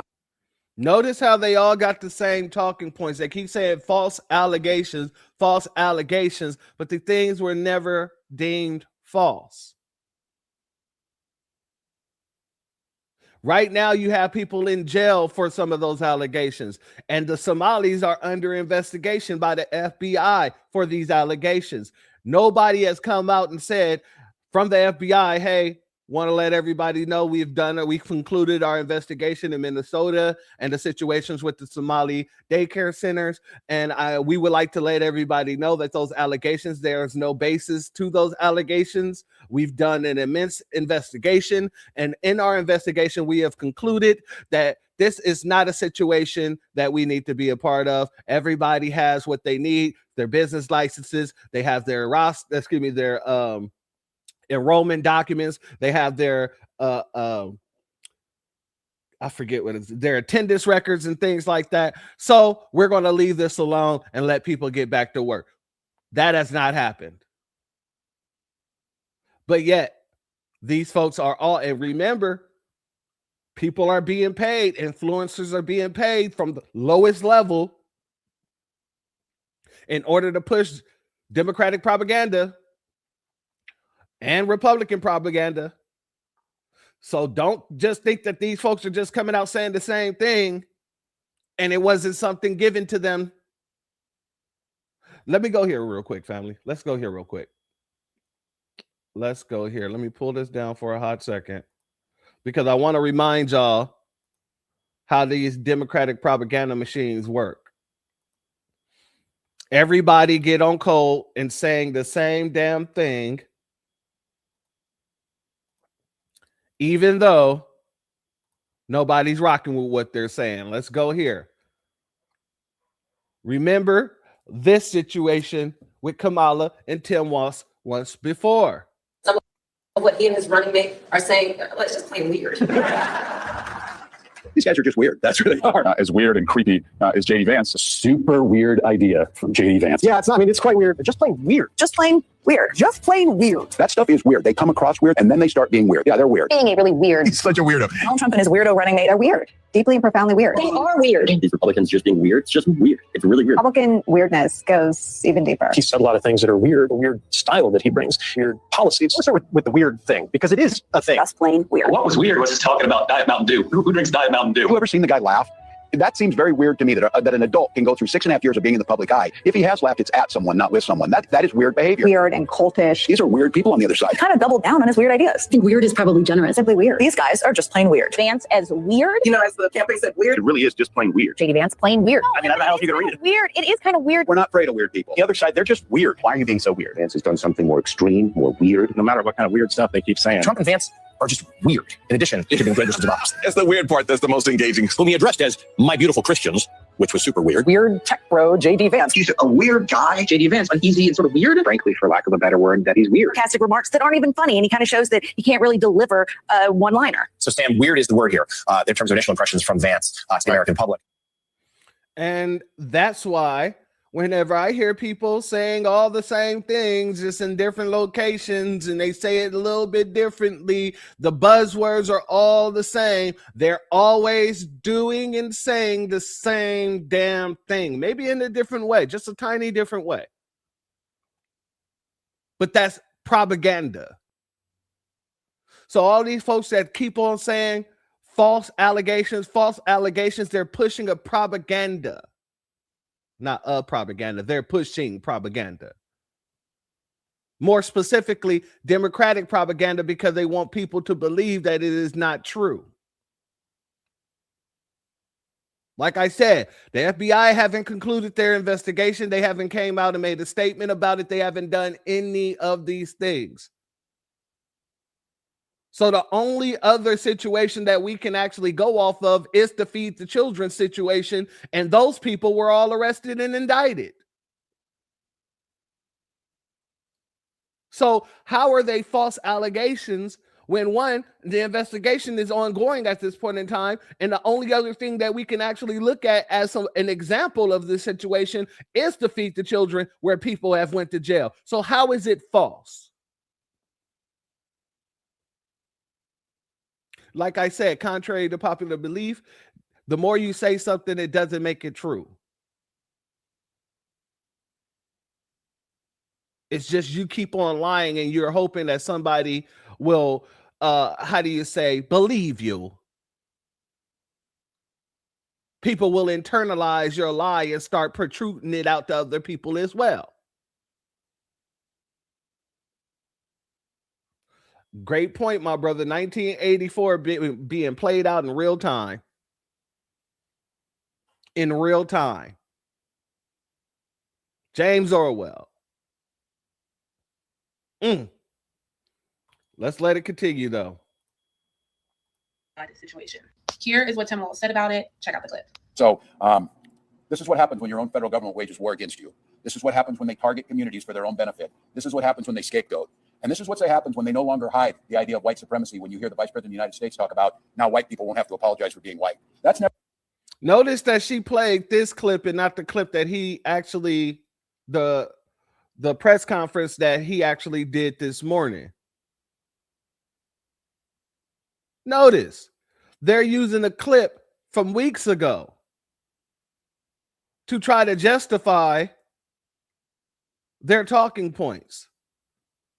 He can't blame white supremacy for this because you know why? Because he's a part of white supremacy. His party is a part of white supremacy. His policies are a part of white supremacy. Let's be very clear about this. But go ahead. Never happened once in my whole damn life. And I think everybody in this room knows what they're doing. So we're here today to say enough of this. We're here today to stand that Minnesota will protect their neighbors. What is the Like when I tell y'all, it got so nasty towards him. Like Donald Trump was literally reposting things on True Social, accusing him of having Melissa Horton killed. Like it doesn't get nastier and more gutter than that. So you really do have to understand why, given all of this, he just did not want to run anymore. And I think Tim Walz is one of those like really wholesome politicians. And he's like, okay, this is all getting too much and it's taking away from my. Excuse me? He's a really what now? And I think Tim Walz is one of those like really wholesome politicians. And he's like, okay, this is all getting too much and it's taking away from my ability. Nigga, please. Did you take a stupid pill with your breakfast this morning, Admiral? What the does that mean, Kobe Bryant? How is a man who is putting tampons in boys' bathrooms a wholesome person? Tell me. How is a man who was called out for drinking bull semen a wholesome person? Please explain. How is a man who was dancing in his underwear at a gay pride parade, maybe not dancing in his underwear, but still, was dancing in a gay pride parade? How is this a wholesome person? Someone please explain to me. And this is why the Electoral College exists. It makes absolutely no sense. But let these people tell it, oh, he's the uncle figure. He's the guy that everybody on the left side fawn over. Well, he can't be that wholesome because his own damn party just gave him the freaking boot because they knew that he wasn't that damn wholesome.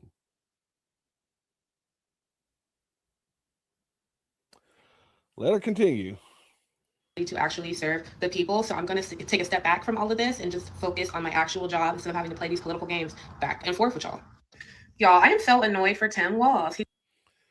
Family, shout out to you, Gua, in the building. Much love to you. Thank you for being here. And also shout out to our good brother Snatch Adams in the building. Much love to you and thank you for being here. And thank you for your super chat, my brother. Your donation is blessed tenfold and I appreciate your contribution. As always, if you want to keep a secret, you must also hide it from yourself. 1984, George Orwell. You're absolutely correct.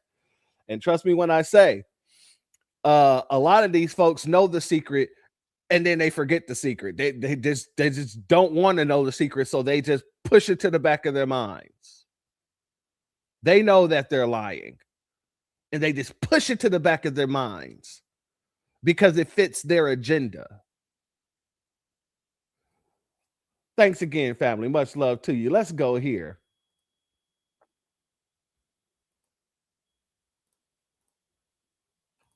I was so sad to hear the news that Tim Walz is, in fact, dropping out of the race for governor of Minnesota. It would have been his third term. He's done a fantastic job in the state, despite the misinformation campaign that has been rampant by the Republican Party against him past year. And I have to remind people that, remember, at the beginning of this year, he buried a good friend and colleague, Melissa Hortman, her husband Mark, and their dog Gilbert. And I can't even begin to fathom the toll that takes on someone.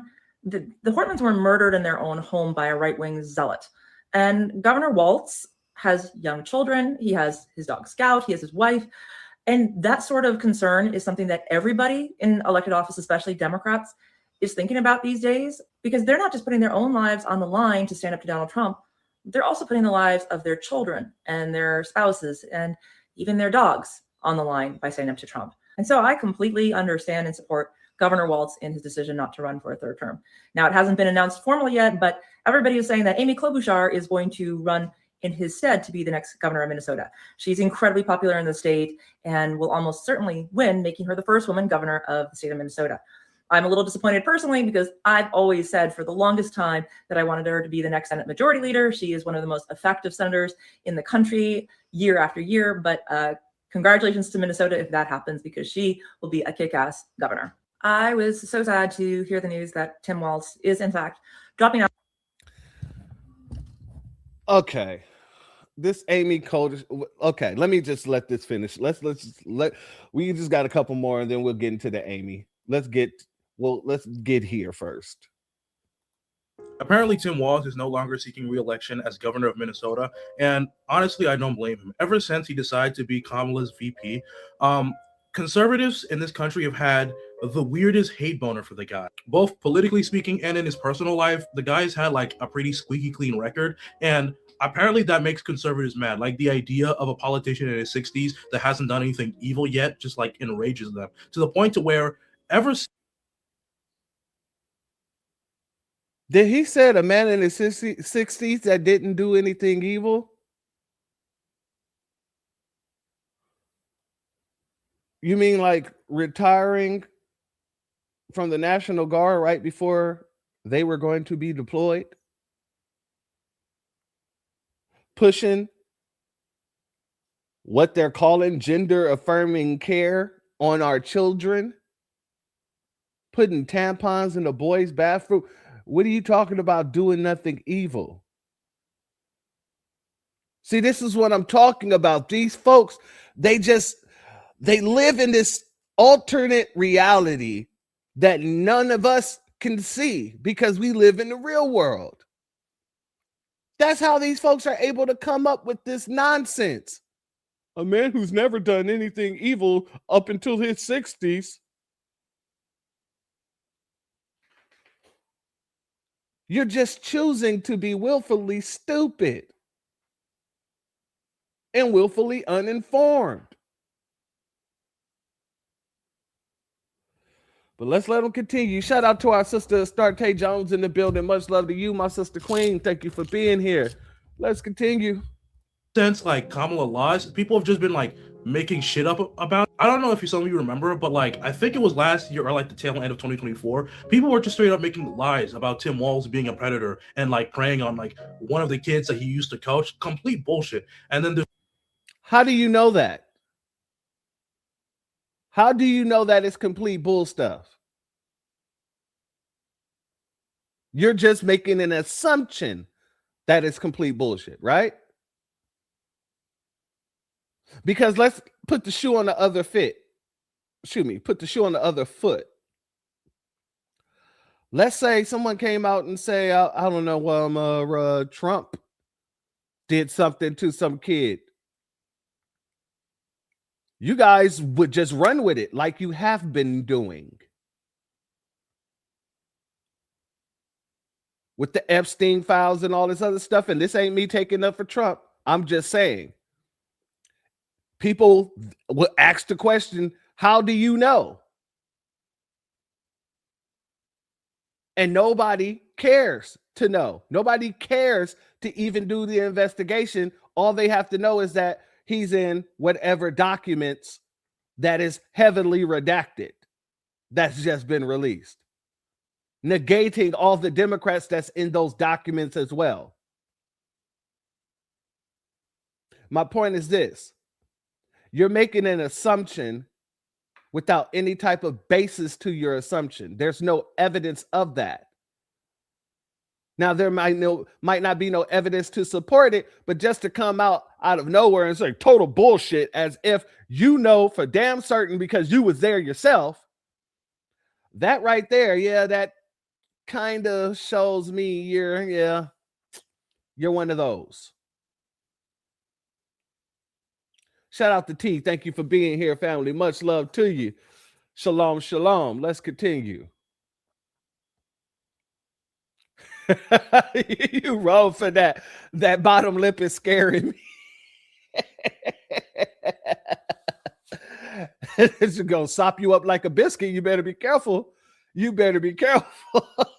Shout out to our sister. Oh, projecting without researching. Absolutely. Absolutely. Shout out to our brother John's son. An alternate reality with a whole machine behind it. It makes, with a whole machine behind it. Yeah, it makes no sense. Absolutely, my brother. Bias. Lips of lies. Not ASAP Ferg. You got, he is wrong for that. But you were absolutely correct on that too. He does got that facial structure. Oh man. Continue. It's also like the Somali fraud situation in Minnesota. People are blaming him for that, but he's like the fucking governor. Like that wouldn't be something he handles. And now, like, because of that situation, people are showing up. What do you wait a second? What do you mean? That's not something he will handle. If there's fraud going on in his state and he's the head of the state, why wouldn't he be the person handling the fraud in the state? What in the hell are you talking about? That's the governor's job. If there's fraud going on with the allocation of resources, it is the governor who is the commander-in-chief of, what is it called there? The National Guard in their states. The governor is the president of his state in the very same way that the president is the president of the United States. That's all a governor is. The governor has just as much powers in his state as the president for the most part. He could do executive orders. He can veto. He got all the same powers, military might when it comes to the National Guard and stuff like that.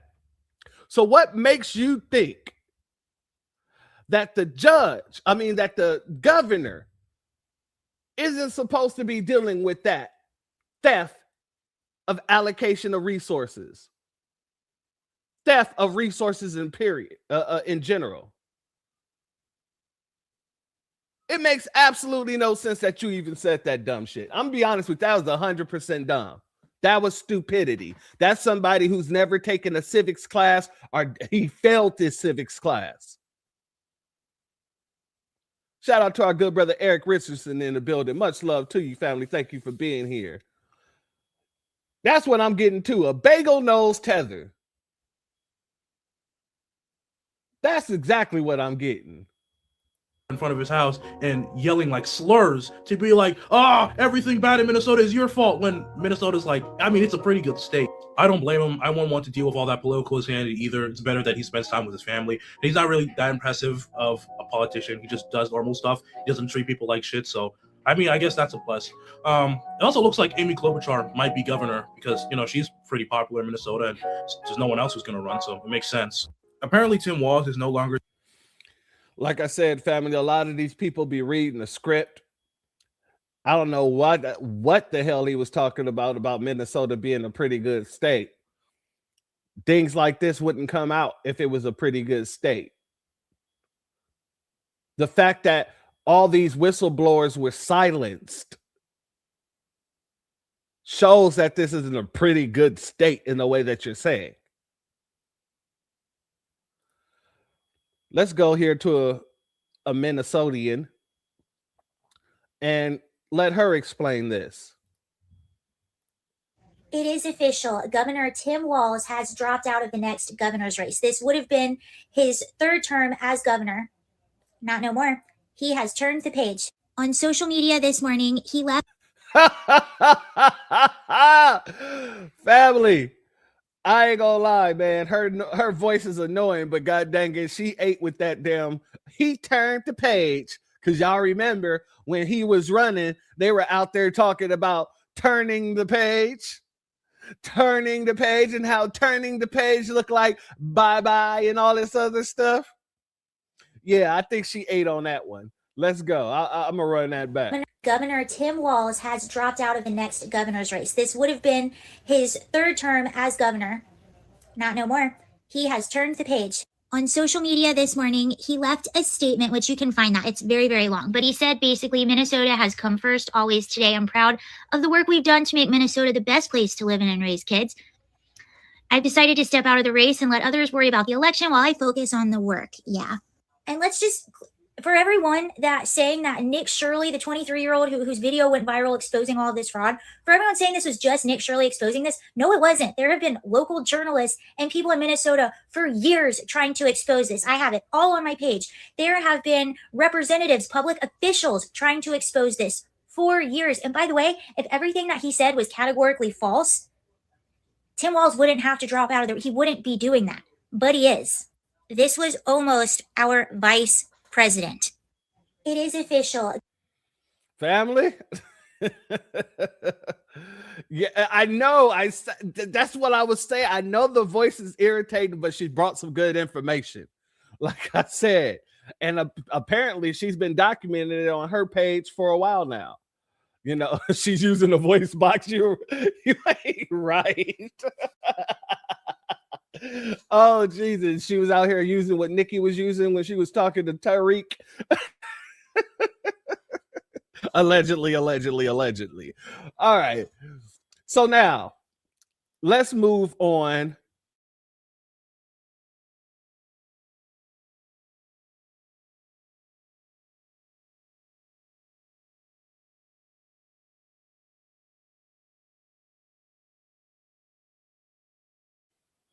There we go. All right. Let's talk about Amy Klobuchar. I'm going to let this woman speak up, and then we're going to get into Amy. Breaking Minnesota news. So Governor Tim Walz, who you might know as the governor of Minnesota, currently under significant scrutiny for the various schemes that have been uncovered both by the United States Attorney's Office and what appears to be additional fraud. These are the variety of schemes in the Somali community. There have been multiple indictments, convictions, and sentences in federal court. Many of those schemes appear to be ongoing, and Governor Walz has been under intense scrutiny as a result. You will recall that he ran as Kamala Harris's running mate against Donald Trump in the last election. Per the New York Times report this morning, he will be dropping his bid for a third term.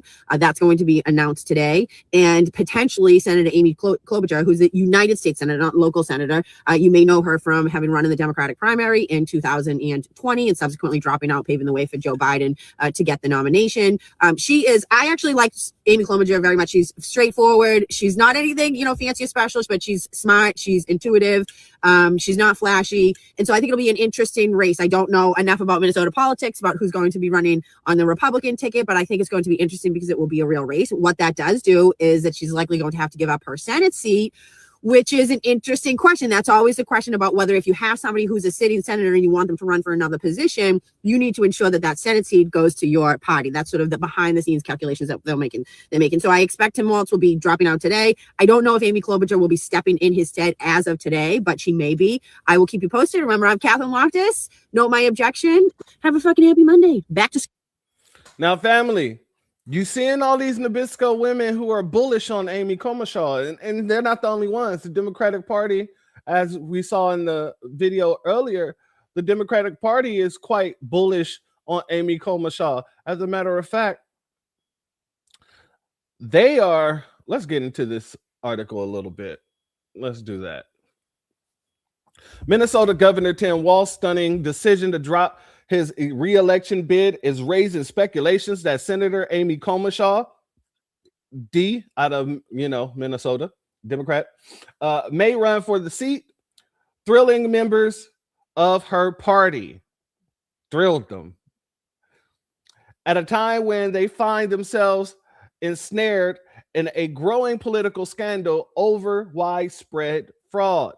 The New York Times reported that Walz and Klobuchar met on Sunday, a day before Walz officially announced his move to forego a run for the third term. So they're meeting behind closed doors. Was it Amy that told him that he's going to step down? I don't know. But they're meeting behind closed doors. Let's see. A source close to Klobuchar told News Nation she was considering it, but hadn't made a final decision yet. And they always say that nonsense when they already made their final decision. Marjorie Taylor Greene, she kind of doing the same damn thing. Shout out to our good brother Crew in the building. Much love to you. Thank you for being here. A potential Klobuchar gubernatorial bid is seen as a boon for Democrats who have struggled to counter Republican attacks over the fraud scandals as they look to win races for governor and Senate this year. I think it's kind of a no-brainer for the Democrats for her to step into this space. And I think it's all but assuring them victory coming up. Says Sean Oyas, who served as a top political aide on the Walz campaign. Family, I don't think that they're really looking at this in the right way, but we're going to get to that. Shout out to our good brother, Eric Richardson. Once again, much love to you. And thank you for your super chat. Your donation is blessed tenfold. And I appreciate your contribution as always, good brother. FBA all day. And if you ain't with it, get out the way. Real stuff. Let's go here. Let's continue here. Walz announced Monday that he would forego his re-election bid for a third term as the widespread fraud scandal roiled his campaign. Damn. Roiled his campaign, huh? Okay. Should have been boiled, but okay. Roiled his campaign. Roiled his campaign. Anyway, I digress. Prosecutors allege that as much as $9 billion, notice, prosecutors allege that as much as $9 billion has been stolen as a part of a sweeping fraud scheme involving state administrated social welfare programs such as food assistance and child in need, for child's in need, excuse me. So, for all those people who said that is a false narrative, this is the Hill. This is a Democratic publication. So all the people that's saying false narrative, false allegations, here it is right here that this Democratic machine, this Democratic publication is letting you know the prosecutors allege that it's as much as $9 billion. I didn't see anything in here that says, but that was labeled false. But let's continue. Let's continue. I don't know why this guy looked like Rachel Maddow, but okay. Rachel Maddow looked like this guy. Let's continue. Walz condemned the fraud and had taken steps to address the issue. Like I said, after they were called out, after they got found out. Yeah, that's really taking steps, including launching an audit for more than a dozen Medicaid services and naming a new fraud Cesar. But the blowback from the Republicans, including President Trump and the House Majority Whip Tom Emmer, created a growing political liability for him. Told you, let these people tell you, let these people talk. They will tell you what's really going on. He is a liability. He's just a liability. I'm not going to read this right here because we hadn't heard this several times over. This is what Tim Walz had to say every second that he's defending, his political position. He ain't defending his people, yada, yada, yada. We're not going to read that. We already heard that like 4 or 5 times already. His decisions to not seek re-election represents a stunning fall from grace from the one rising star. Family, I don't know about y'all, but I got to ask this question. Shout out to Ramsey, the FBA. Thank you for being here. I got to ask this question, family. Have you guys ever seen Tim Walz as a rising star in your eyes? I've never seen Tim Walz as a rising star. Not in my eyes. I've seen Tim Walz as a pervert. I've seen him as a deserter. I seen him as a weirdo for wanting to put tampons in the men's bathroom. I never seen Tim Walz as a rising star, quote unquote.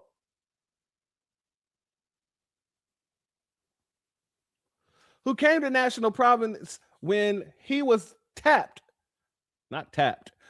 when he was tapped by former Vice President Kamala Harris to be her running mate in the 2024 presidential election.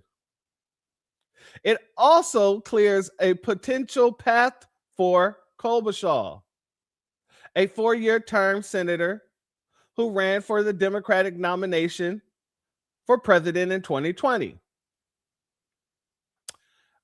And just in case y'all don't remember, which one is Amy Klobuchar? Hold on 1 second. Give me 1 second. I'm going to pull it up here.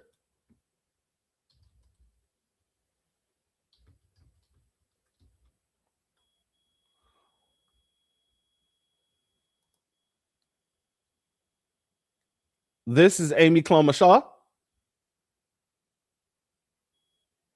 And we're going to get deeper into her background as, district attorney. Yeah, we're going to go there. We're going to go there. Let's get back over here, though. Uh-oh. Did I close that out? Didn't mean to.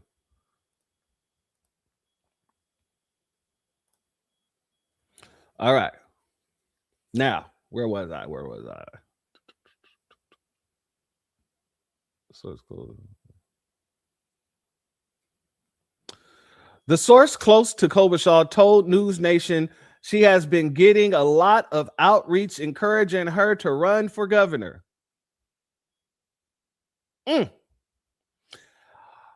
Was she now, or was she the person telling them that she's going to be the one running? I don't know. We'll figure it out. You said Obama chose him. Obama chose him. Yeah, I wouldn't be surprised. That's his favorite guy in the world. Klobuchar campaign did not respond to a request for comment from the Hill, but in a statement on a social media platform X, she praised Walz without mentioning her plans. Governor Walz made the difficult decision to focus on his job and the challenges facing our state rather than campaigning and running for re-election, she said. He has always dedicated his career to delivering for Minnesota. Okay. From providing school breakfasts and lunch, really, to kids, to passing gun safety legislation, to maintaining our state's AAA bond rating. He is a true public servant. If that's the case, family, then why is his approval rating so in the dumps? Why are the Democrats putting foot to ass and getting him out of the place so that they can install someone else there? I'm just asking for a friend.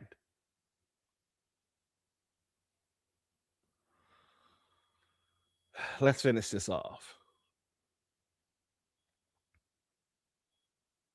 Democrats say that if Klobuchar were to throw her hat into the ring, she'd be a heavy favorite to win the party's nomination. Interesting. Very. There's still runway for folks to get in this race, said Corey Day, a former executive director for the Minnesota Democratic Farmers Labor Party. Adding, he expected there would be a pretty good competition amongst Democrats and noted his party already had a pretty strong bench of candidates who's been elected statewide. But if Klobuchar announced her candidacy, they suggest, she would be the favorite not only in the primary, but also in the general election. Oyas, too, suggested most of the party would likely consolidate behind her if she was to run. She is the most popular Democrat in Minnesota, has been over the course of the last 15 to 20 years, he said. Family, if that's the case, why did she win the primary when she ran in 2020?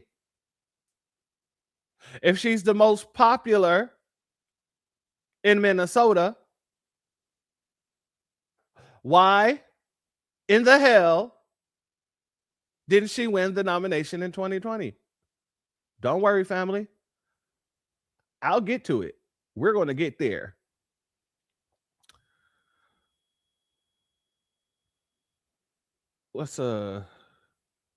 If you guys want to read the rest of this, you definitely can. I just wanted to make sure that we got to that part there. That these folks in the Democratic Party are trying to put extra stank on this woman. But I want to get over here. Why didn't Amy Klobuchar win the nomination in 2020? Well, the answer is it's because she was shown and made out to be an anti-black bigot. Oh, yeah. She stonewalled a 16-year-old kid by the name of Mayan Barrow into jail for a crime he didn't commit, for a unaliving that he did not commit. And her goddamn police officer brigade, you know, the people that endorsed her, they stonewall that young man. And it took years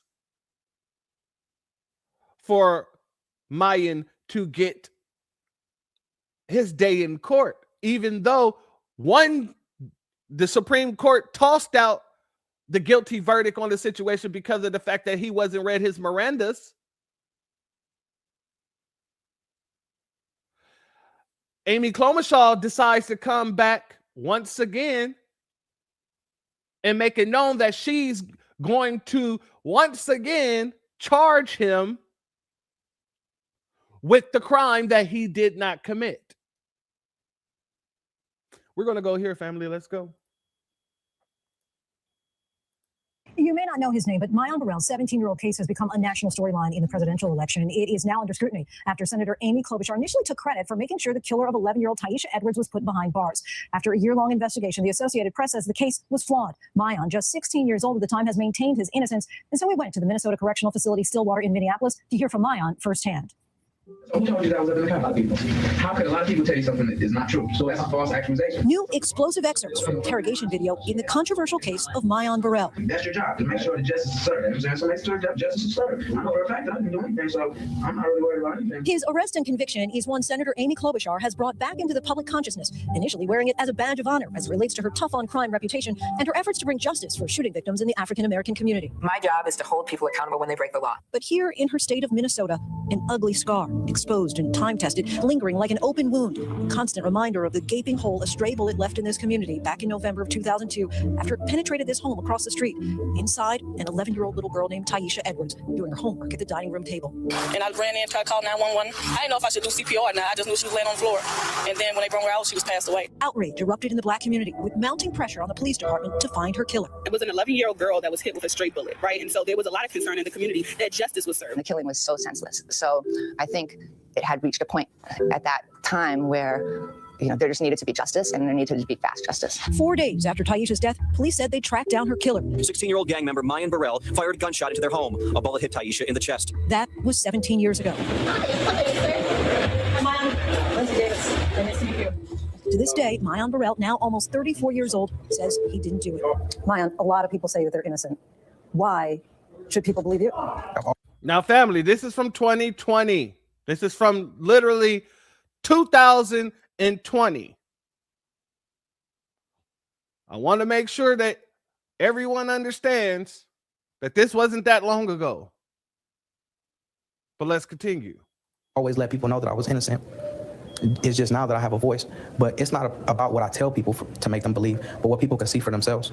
You know what I mean? Like, go and look into it, and then you tell me if you believe I'm innocent. That's exactly what Robin McDowell, a Pulitzer Prize-winning reporter, did as part of an Associated Press year-long investigation. Why do you believe Mayan? Well, I didn't go into the investigation thinking he was innocent for sure. I did believe that when a lot of inmates, friends and rivals, were saying that they believed he was innocent, that he was worth looking into. Just last month, the AP released an article concluding the case was flawed, citing inconsistencies in the police investigation that led to Mayan being jailed for life. I started getting the police reports, getting the court transcripts from the first and second trial, and just went through and looked for inconsistencies, and started kind of just hitting the pavement and talking to, you know, everyone I could talk to. Among those she talked to, Ike Tyson, who said for years that he was the killer, not Mayan. It's a whole nother burden to carry after what I already had done.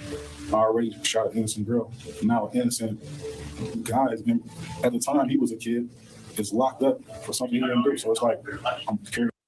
So they got the man who actually pulled the trigger, and they still did not do what they were supposed to do, which was release the young brother, Mayan, and scrub his record. Really, and give him a payout. No, they didn't want to do that. They wanted to railroad him. And watch how they did it.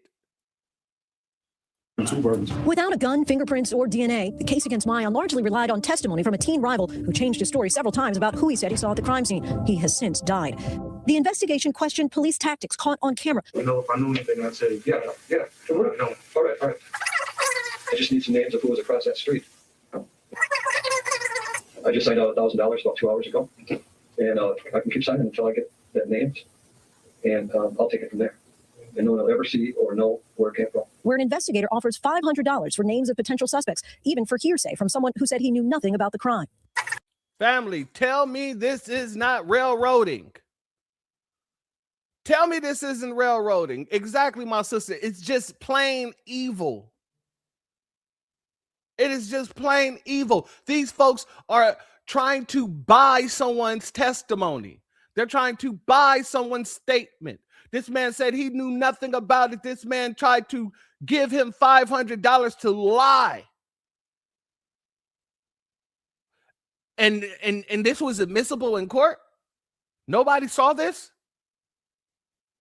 This is in 4K. This ain't in 4K, but it's on camera. And the man still spent all that time in jail. Shout out to our brother Christopher Ellis. Thank you for your Cash App donation, my brother. Your donation is blessed tenfold, and I appreciate your contribution as always, good brother. Man, I'm just saying, this ain't making no damn sense to a person that has all this evidence. This should have never went down. It should have never gone down. Exactly. It's despicable.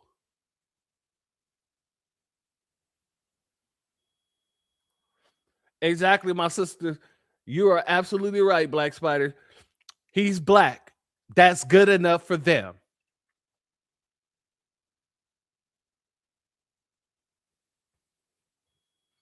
Another great point, false accusations have ruined many FBAs. This is the system in which we fight against consistently, that these other groups don't have to worry about. Not only do we have to worry about sabotage,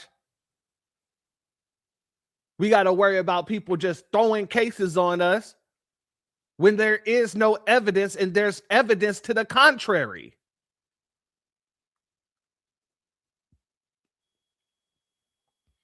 Let's continue. Doesn't say the thing is, I'm not exactly sure everything is. I know it's just hearsay, but hearsay still worth something to me. You don't have to sign a word. You don't have to sign anything that you got money.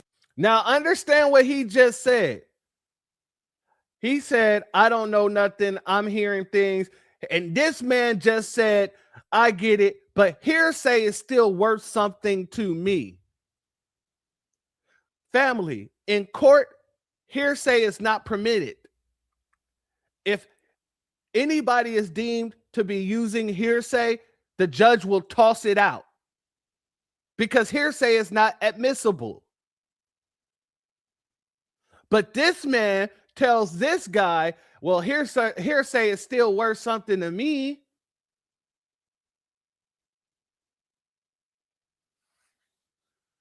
Whew. Shout out to Shorty. Thank you for being here, family. In the 90s, Minneapolis had one of the worst police departments that could compare to New York or LA. No, buddy. I don't know about that. It might be able to compare to New York, but LA, nah, they ain't nothing comparing to the Rand Park district. I know, I was there. Nah. I look, it might compare to New York, but Los Angeles, not at all. The Rand Park district was so damn crooked out there, it is ridiculous. Maybe we'll have to do a goddamn broadcast on that one day.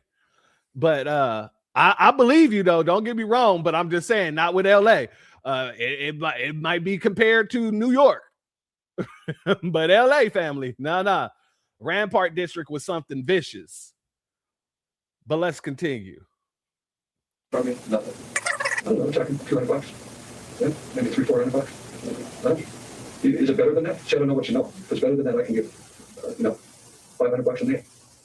$500 a day, if it's real. And while this video has only recently surfaced, Mayan believes surveillance video may have existed that could have exonerated him, but police never pursued it. The surveillance video from this convenience store, Cup Foods, where Mayan says he was at the time of the shooting.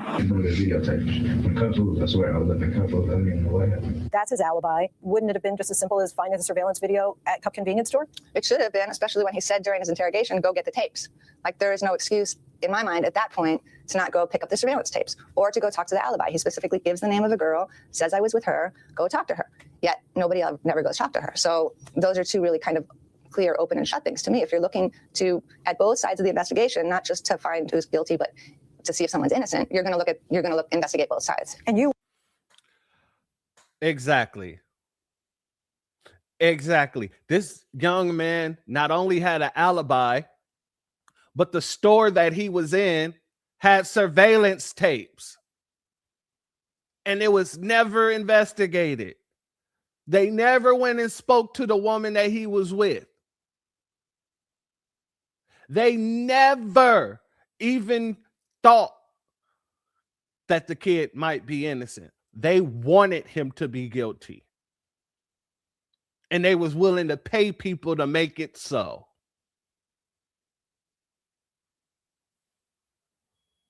Went to find that tape, and what were you told? I was told they didn't remember, but they definitely had surveillance cameras up at that time, many of them. Maybe like a month into me being housed or being incarcerated, being locked up. You know, my mom, she ended up passing away. She ended up dying in a car accident from leaving from visiting me. And as a 16-year-old child, it was so devastating. And I was in a place where it was nobody but me. So that kind of took over my state of mind. I really stopped asking questions to my attorney at that point, and all the way until I went to trial, I believed that they had those tapes. And so then when I went to trial, and he never presented them, or they never, it was just like, you know, I didn't really know how to take it. In May of 2003, a jury convicted Mayan of first-degree murder. For more than half of his life now, this has been home for Mayan. You could have taken a plea deal. If you had, you'd be out already. Yeah. Why haven't you? Well, I mean, so it hurts to know that you. It hurts to know that you could be out right now. That I could put in an appeal and say, hey, listen, give me less time and let me out right now. But then I will be taking responsibility for a crime that I didn't commit. And I could never do that. In 2005, 2 years after he was found guilty, the Minnesota Supreme Court overturned Mayan's conviction. That was a Miranda rights violations. When Mayan was being interrogated, he was asking for his mother, and he asked to talk to his mother, asked if he could see his mother 13 times, and that was denied again and again. After the third time of asking, he was read his Miranda. He was only 16 at the time, but was charged as an adult. The court ruled the denial of his mother, along with about a half dozen other errors during trial, warranted the overturn. Family, a minor is not supposed to be in a room alone with police officers. Let's just be very clear on that. When questioning a minor, there's supposed to be some sort of counsel or parents involved. The fact that they forcefully kept the mother out of the room, this should have just been tossed out the first damn day. Soon as they got to a judge, this should have been tossed the hell out. I'm not even talking about all the evidence that was never presented. As soon as this hit the judge's desk and the judge saw that he wasn't Mirandized, this whole case should have went away. He wasn't Mirandized properly. His rights were violated. His right to counsel was violated. And now the woman who partook in that railroading, the woman that partook in the railroading, they want to be the next governor of Minnesota. Exactly natural. He lost his mom a month after he was in there. And this woman wouldn't even approve to allow him to go to her funeral. Now, there's been serial killers that's been allowed to go to the funeral of their parents. This kid wasn't even proven to be guilty. And she was denying his right to go say his piece to his mother, saying that he was too dangerous. He was too much of a public endangerment.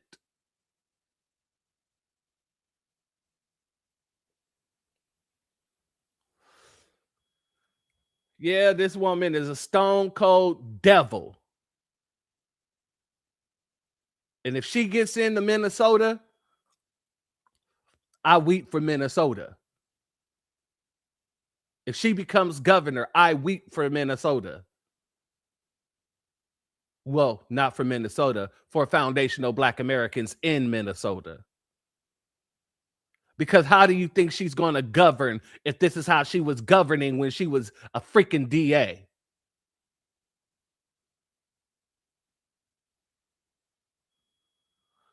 Let's continue.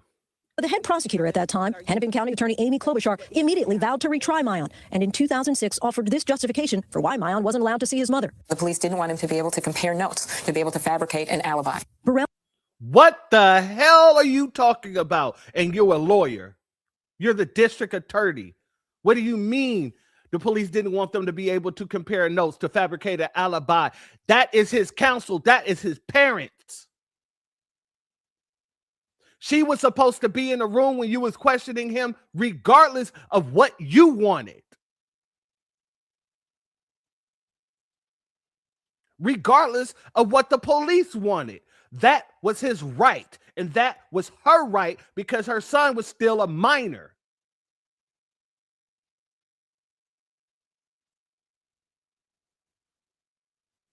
Oh, yeah. This chick is definitely on my shit list and will remain there in the very same way that Kamala Harris is on my shit list and shall remain there.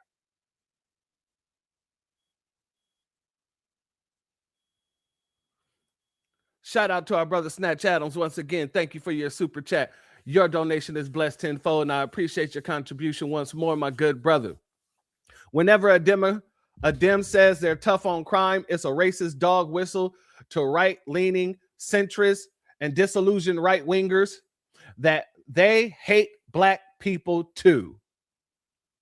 And that's 100% facts, family.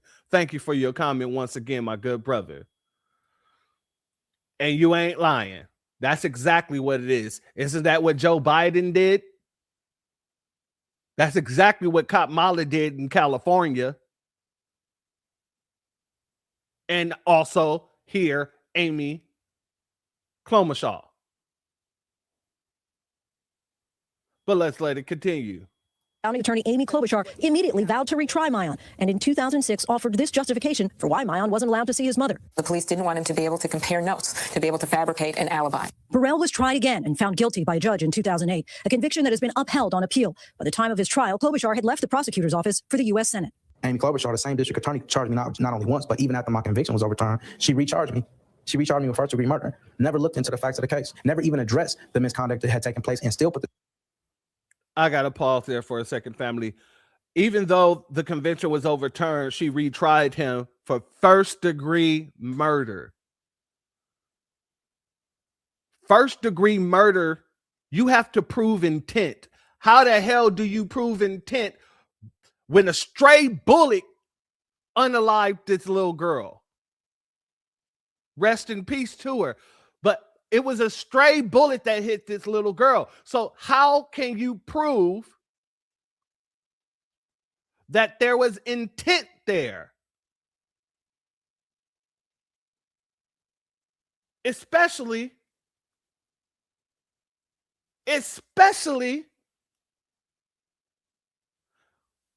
when the young man had an alibi that says he was somewhere totally different across town somewhere.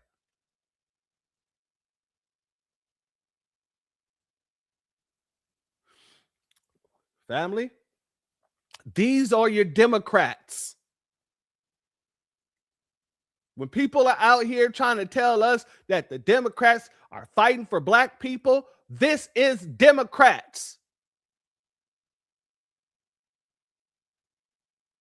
The exonerated 5, that was Democrats too.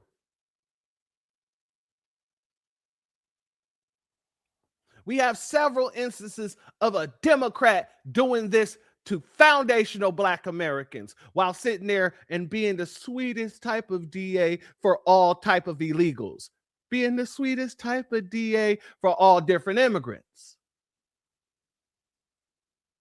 No. Amy Klobuchar, the same district attorney, charged me not only once, but even after my conviction was overturned, she recharged me. She recharged me with first-degree murder. Never looked into the facts of the case. Never even addressed the misconduct that had taken place, and still put the same detective, these same police on my case to go and get more bogus evidence. So do you hold Amy Klobuchar responsible? Yes, personally, I feel like she is the source of everything that happened.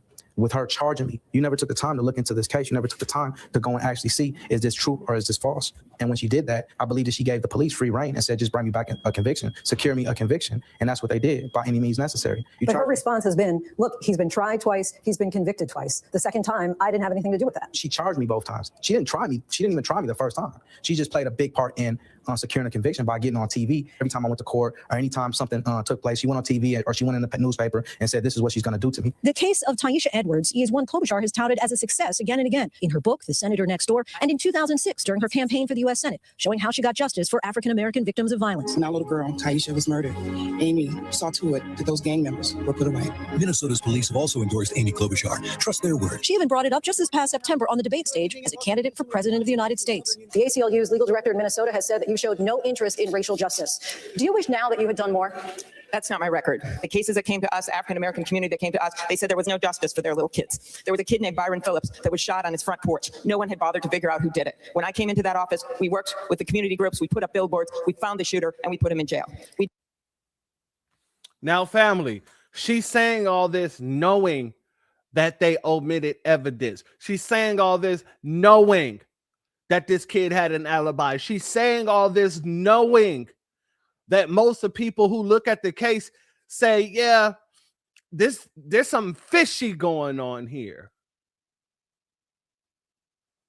Shout out to our sister Natural Torah. She said, this got me so hot, my head hurts. My sister, I apologize. I should have gave a trigger warning. Because I do understand these type of situations. It will piss you off because we're the only ones targeted when these people do this type of shit. So yeah, I feel you 100-fold, my sister. I am all the way up. But that, like I said, that's why I made sure to bring this information. And I'm hoping that it gets passed along as much as possible because this woman right here is a devil. In the same way Bernie Sanders is a devil, in the same way that Joe Biden is a devil, Kamala Harris is a devil, Tim Walz is a devil,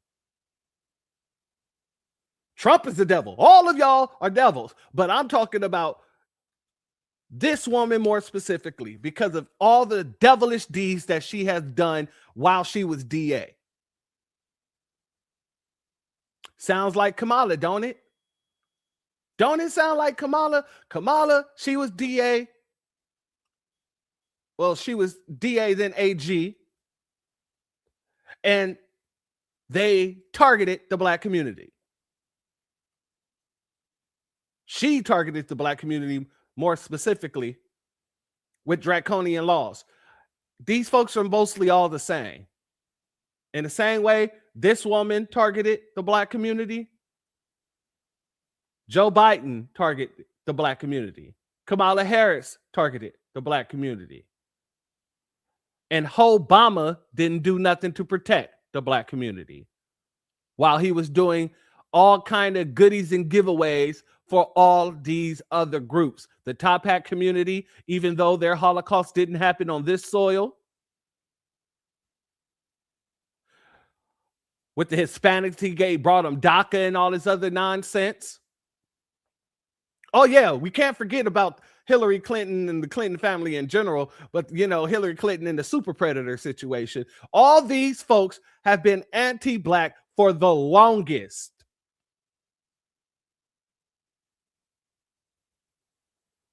And it's time they get called the hell out for all of it.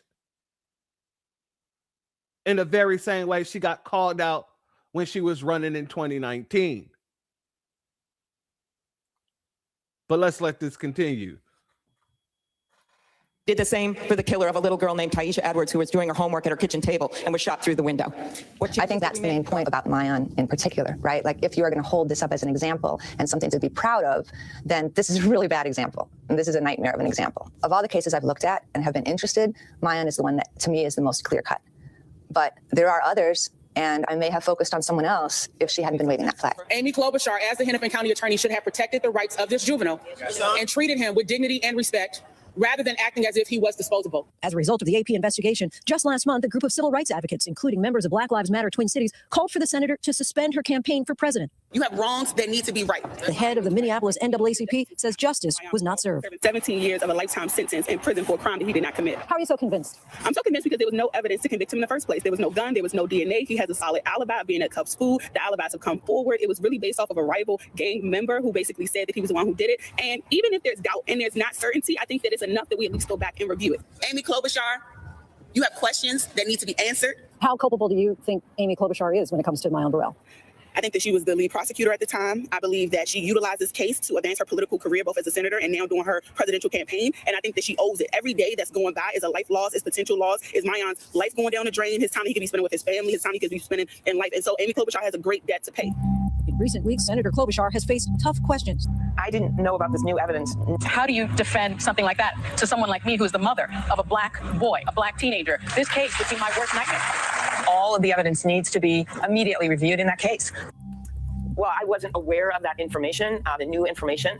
The senator grilled again at last week's debate. Why should Black and Latino voters trust your judgment now if it appears you may have gotten it wrong then? First, I'll start with that case. It is very clear that any evidence, if there is new evidence, even old evidence, it should be reviewed by that office and by the county attorney. That must happen. I have called for that review. This was a case involving an 11-year-old African-American girl named Taisha Edwards, who was shot doing her homework at her kitchen table. 3 people were convicted. One of the cases is the one that is being was investigated by a journalist. And I think it's very important that evidence come forward. In fairness, Amy Klobuchar has called for any new evidence in this case to be examined. Is that not enough? It's not enough. Amy Klobuchar, again, I will reiterate, is a very powerful woman in the state of Minnesota as a senator, through all her relationships, through previously being in that role. And if she wanted it to be open, I believe it would. But in a statement to ABC News, current Hennepin County Attorney Michael Freeman strongly disputes Burrell's claims of innocence, saying he's been convicted twice for the murder. And they say the case is being unfairly politicized because of Klobuchar's prior involvement. And they point out that she was no longer working in their county office during the second trial. The prosecutor's office claims Burrell's alibi has changed 3 times during and since his trials. He confessed his involvement to a cousin and a jail informant. It was common practice for police to offer cash rewards in unsolved cases, and that it's not unusual to not find a weapon or DNA evidence. The office also provided... Oh, family. Everything that this man just said, or everything that their DA office said, is totally backwards. It is totally false. If you go into a court and your witness was paid to say what they said, that's called incentivizing a witness. That will get you tossed out. That witness would get tossed out because there was a prior incentive for them to say whatever the hell they said. Now, it's different if you're offering a reward for anybody who might have saw something, but trying to coerce somebody to lie for you and you will pay them, that isn't law. And it isn't typical that you don't find the weapon. No. Without the murder weapon, how can you even tell whether his hands is on it?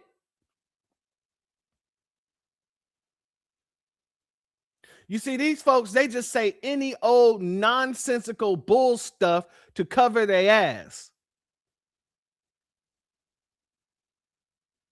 But that don't really work so much when you really look at the facts of this case. He told them then that there was cameras, where he was and who he was with. They did not go investigate that one bit. Then, after they went back to try and get those recordings, it was so damn long that the people said they didn't have those recordings anymore. So you purposely shit the bed on this case.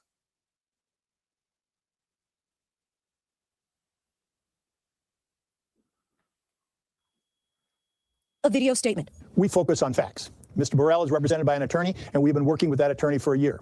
If his legal team presents us with new evidence, we will review it. So far, that has not happened, and the only facts are from Mr. Burrell's trial a dozen years ago. For Mayan, a review can't come soon enough. I lost my childhood in this place. I've been here since I was a teen, all of my 20s, my 30s. I'll be 34 years old in next month. You know what I mean? So it's like I'll never be able to get that back. But if it was a real mistake, you speak out against the mistake that you made. You try to correct it. So I don't think that it was really like anything personal against me. I think that it was more so for them to put out that they're doing their job or that they secured a conviction. So you think you were just as much of an unintended target as Taisha? Well, that's exactly how I feel. That's exactly how I feel. So to me, it's an injustice all the way around the board. For one, they didn't actually give Taisha or her family justice by pursuing the truth. What would be the incentive for police to knowingly put the wrong guy behind bars? Personally, I don't believe that it was a plot to as like a vendetta or something against me personally. I believe that they just wanted to put out to the public that they had found somebody that committed this crime. But Mayan says the renewed attention on his case gives him hope. You know, when the AP piece came out, and I was able to see it, I cried. Because all of these years I've been in here and I've been screaming and I've been telling people that I'm innocent, I'm not supposed to be here. But my voice was never heard. And they gave me a voice, and not just from what I was telling them, but from what they found themselves. And so if you wanna know the truth, then go and find it yourself, like it's right there. In his mind, Mayan has already been vindicated. But the rest of him remains very much incarcerated. You know, you try to make the best out of what you have, but it's far from home. 17 years later, evidence of the gunfire that once consumed this community and is now ricocheted around the country still remains. And it doesn't appear to be going away anytime soon. We requested an interview with Senator Klobuchar to discuss the case and provided a list of questions. In response, the Klobuchar campaign provided the following statement saying, quote, "As I've said before, this case should be reviewed immediately. This was about an 11-year-old girl, Taisha Edwards, who was killed while she was sitting at her kitchen table doing her homework. And as a prosecutor, our job is to convict the guilty and protect the innocent. So if any evidence was not put forward or was not appropriately investigated, or if new evidence has emerged that should have been discovered at the time, it must be reviewed. When I was county attorney, I worked with the Innocence Project to advocate for better eyewitness identification procedures and for the widespread use of videotaped interrogations with the goals of reducing wrongful convictions and increasing accountability. In the county attorney's office, we worked to go back and review all the major cases that involve DNA evidence and to reform the procedures for eyewitness identification. I have been and always will be on the side of justice." And Mayan's defense team tells us that they have gathered new evidence and hope to sit down and discuss the case with the Hennepin County Attorney's Office soon. And just a final note on this. Of course, it is not lost on us that an 11-year-old little girl is no longer with us, Taisha Edwards, who her family says had hoped to be an attorney. Our thoughts are with her family. Hi, everyone. George Stephanopoulos here. Thanks for... And rest in peace to Taisha. I just want to make sure that that's known. We did lose a life. However, Mayan said something that shows how admirable he actually is. And he says, by them holding me in here, that means the person who really unalived her is still out there. Y'all have not brought justice for her. So if I take a plea deal, I would be taking a plea deal to something that I did not do. And plus, she would not ever see justice. I salute that young brother for that. I salute him for saying that, and I salute him for standing on business for all those years. I want to go over here real quick. We're almost out of here, family. This is Democracy Now! On it. This gives you a little bit more of the pushback that's been happening on Amy Klobuchar, that was happening with Amy Klobuchar before the primaries came up. Let's go here. This is Democracy Now! I'm Amy Goodman as we turn to the U.S. presidential race. After a surprising third-place finish in the New Hampshire primary, I'm sorry, real quick, family. When I started this, it just hit me in the chest. When she said, "I'm Amy Goodman," it just hit me that tether was like, when it was like, name something that somebody's doing for you. Name somebody who's doing for Africa. He said, Amy Goodman. Amy Goodman is a good woman. I'm sorry. That just hit me back. All right, go ahead. Let's go. Minnesota Senator Amy Klobuchar is attempting to gain ground in the national polls, but Klobuchar is facing mounting scrutiny over her record as a district attorney in Minnesota. The Minneapolis NAACP, Black Lives Matter Twin Cities, and other racial justice groups recently called on Klobuchar to suspend her presidential campaign following a shocking investigation by the Associated Press. The AP report centered on the case of Mayan Burrell, an African-American teenager who was sentenced to life in prison over the 2002 murder of 11-year-old Taisha Edwards. Klobuchar led this case against Mayan Burrell when she was Hennepin County's district attorney. But the AP report says she may have mishandled the case and that Burrell could be innocent. The Associated Press report shows how prosecutors had no DNA or fingerprints tying Burrell to the murder and that they relied on jailhouse informants, some of whom have since recanted their testimonies. Burrell has always maintained his innocence. On the campaign trail, Klobuchar has cited the jailing of Burrell as one of her achievements. She brought up the case during a debate in September. We found the shooter and we put him in jail. We did the same for the killer of a little girl named Taisha Edwards, who was doing her homework at her kitchen table and was shot through the window. On Tuesday, Senator Klobuchar was grilled about the case by Sunny Hostin, co-host of The View. I've reviewed the facts of that case, and it is one of the most flawed investigations and prosecutions that I think I have ever seen. When you look at it, you have your homicide detective on tape offering informants $500 a piece for names. When I looked at it, I also saw that Mr. Burrell's alibi witnesses were not looked at. His surveillance tapes were not looked at. I mean, how do you defend something like that to someone like me, who's the mother of a black boy, a black teenager? This case would be my worst nightmare. Well, Sunny, I'll start with this. I've been very clear. All of the evidence needs to be immediately reviewed in that case. The past evidence and also any new evidence that has come forward. I've called for that. Well, you're a U.S. Senator now. You're a powerful woman. What do you intend to do to right this wrong? Well, I've called for the office and the courts to review the evidence. That is what we must do in the justice system. I've also worked extensively with the Innocence Project in my previous job, and we reviewed all the serious cases we had that involved DNA evidence. This one didn't, but we reviewed those cases. It had no gun, it had no DNA evidence, it had no fingerprints. Are we prosecuting exactly? So this is a case that must be reviewed. Sunny Hostin of The View questioning Democratic presidential candidate Amy Klobuchar on Tuesday. We go now to Minneapolis. Now, I don't like Sunny. Y'all know I don't like Sunny, but I give it to her for that one. I will give the devil his due for that one. She put the foot to fire on that one, especially when they was talking. We were going off of it. There was no DNA, there was no weapon, there was no evidence. Damn, calling for a goddamn investigation. You should be getting out there and taking up the damn mantle yourself. You should go and be that man's lawyer and go to the courts and get him up out of there, since it was you that put him in there. But she don't care, and she never did. Let's be very clear. She never cared. She only cared about raising her own goddamn profile. That's it. Shout out to Azor Nimble Nimbus in the building. Much love to you, and thank you for being here.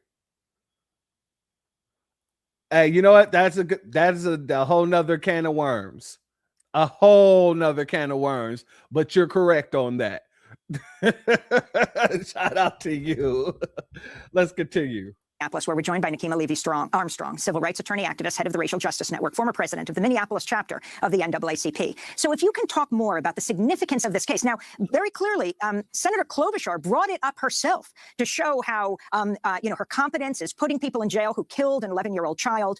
Explain what you feel is wrong and the significance of this AP investigation. It's shocking at this point that Amy Klobuchar is still in the race for president of the United States, given the significance of Mayan Burrell's case, the fact that he was merely a child himself at the time that he was brought into the criminal justice system. When he was first interrogated by police, 8 hours, no attorney, his mother in the next room, he asked for his mother 13 times. And he was denied that opportunity to even consult with his mother. He has maintained his innocence from the beginning. And in spite of that information, Amy Klobuchar has exploited this case. She has exploited the tragic death of Taisha Edwards, the 11-year-old child who was killed in this situation through an accidental shooting outside of her home. And she exploited Mayan Burrell, using his name or using this case repeatedly throughout her career and to bolster her career. As a matter of fact, when she ran for the Senate in 2006, she put forward a commercial that included Taisha's mother and other victims of crime time demonstrating that she was tough on crime. I do not feel that she has any remorse for what she did to Mayan and the impact upon his family and the community. And she is continuing to deflect away questions about her role in the unjust and wrongful conviction of Mayan Burrell. So you talk about Mayan inside being interrogated as a 16-year-old. He repeatedly asked for his mother. His mother was just outside that room demanding of the police that she be inside with her son, and they told her no. The day before he was indicted and she was visiting him in jail, she was driving home and her car went off the road. She hit a tree, it exploded, and she was killed. Yes, knowing that Mayan did not get to even pay his mother respects at her funeral is something that still shocks me to this day. Just the level of callousness and cruelty. Did not allow him? No, Amy Klobuchar did not allow Mayan Burrell to attend his mother's funeral, claiming that he was a threat to public safety. I have seen people who are incarcerated in prison be allowed to leave prison and go and pay their last respects to their family members at funerals, but Amy Klobuchar denied a child this opportunity. Again, Mayan Burrell has continued to maintain his innocence. The co-defendants in this case have come forward, in particular, the person who pulled the trigger back several years ago, saying that Mayan Burrell was innocent and taking responsibility for the crime, but his words have fallen upon deaf ears. And so Mayan continues to pay the price, having been locked up for roughly 18 years for a crime that he did not commit. Now, to be clear, he has been offered plea deals that would get him out now, and he has said, no, I won't plead guilty to a crime I didn't commit? Absolutely. He is a strong man of faith, and he does not believe that he should have to plead guilty to a crime for which he did not commit. And he said that he's not only doing this for himself, he's also doing this for Taisha. So you are calling for, the NAACP, Black Lives Matter, Twin Cities, are calling for Amy Klobuchar to suspend her presidential campaign. Can you explain why? Absolutely. I believe that Mayan Burrell's case, coupled with Amy Klobuchar's predatory behavior as a prosecutor, should be disqualifying. We know that with the current president in office, there have been a lot of concerns surrounding his questionable conduct, his ethics, his rhetoric. We are seeing similarities in terms of the way that Amy Klobuchar conducted herself as a prosecutor and the way that she is responding to this case. Instead of accepting responsibility, acknowledging her mistakes, and rolling up her sleeves to help set Mayan free, she is continuing to sidestep these questions, absolve herself of responsibility, and minimize the significance of sending an innocent Black teenage boy to prison for life. That is simply unconscionable, and it is unacceptable. And those are not the qualities that we need to see in our next president of the United States. Let me ask you about this BuzzFeed report. Klobuchar has also been criticized for failing to bring charges against a single police officer who killed a citizen in her 8-year run as the top prosecutor in Minnesota's most populous county. There were more than 24 police-involved killings in that period. Nikema Levy-Armstrong, can you weigh in here? Absolutely. Amy Klobuchar received the endorsement of police unions when she ran her various campaigns. And as a result, she did not hold police officers accountable. She worked very closely with the Minneapolis Police Department that has had a long history of corruption. As a matter of fact, about $4.8 million in lawsuits were settled against the Minneapolis Police Department in 122 police misconduct cases during the time period in which Amy Klobuchar was the Hennepin County attorney. And so she had a very close relationship with police. The Black community called her out consistently for not holding police officers accountable. As a matter of fact, a shooting of a teenager happened in 2004, and that teenager's mother sent Amy Klobuchar a letter asking her to not use a grand jury and to charge the officers who killed her son. Amy Klobuchar did not even respond to that mother's letter, and this was an African-American woman simply demanding justice on behalf of her child. Nikema Levy-Armstrong, I want to thank you for being with us, civil rights attorney, activist, head of the Racial Justice Network, former president of the Minneapolis chapter of the NAACP. That does it for our show. Democracy Now! Is accepting applications for paid year-long news production fellowship here in New York. All right, family. So that's the situation. That's that case. And that's the reason why Amy Klobuchar really didn't make it to get that nomination. And really, I think that worked in Biden's favor. I think it did. But I also want to show what she actually did to this young man. She put him in the prison system. Now, in 2020, they commuted his sentence and gave him time served and released Mayan. But unfortunately, other situations has returned him back into the same position he was in once before. Let's go here, family. Mayan Burrell, who walked out of a Stillwater prison in 2020 after having his life sentence for murder conviction commuted, he's going back to prison. He was sentenced today after being found with a gun and drugs during a traffic stop last year. Our Lou Bergoose was in court today. Hey, Lou. Hey, Chris. Mayan Burrell has actually had 2 arrests, plus an additional incident where he was ticketed for driving with alcohol in his system and marijuana in his car since being released from prison. And the judge decided that all that outweighed Burrell's argument that he should remain free until his appeal.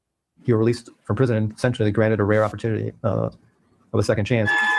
Nearly 4 years to the day after his dramatic release from prison, his life sentence for the murder of Taisha Edwards commuted by Governor Tim Walz, Mayan Burrell is back in a Hennepin County courtroom with a judge's decision looming. Coming home after doing all that time, it wasn't easy, especially without a map on how to reintegrate back into society. Judge Mark Kappelhoff found Burrell guilty of being a felon in possession of a firearm after Robbinsdale police pulled him over and found drugs and a loaded Glock with an extended magazine. Burrell essentially conceded the case and pins his hopes on winning an appeal that the traffic stop and search were unconstitutional. I understand that it's a severe crime that I'm in front of you for, and it could be imposed 60-month sentence for me to go to prison. But I'm asking you to take it and consider it in your heart, to allow me to stay home while I actually pursue this appeal. A 5-year sentence was mandatory, but Judge Kappelhoff needed to decide whether to let Burrell remain free until the appeal is decided. I know he was scared. He was scared of society. Burrell's father and 3 community leaders spoke, saying Burrell didn't have enough reintegration support after his prison release, but that he does now. I'm going to deny the request to have Mr. Burrell released pending appeal.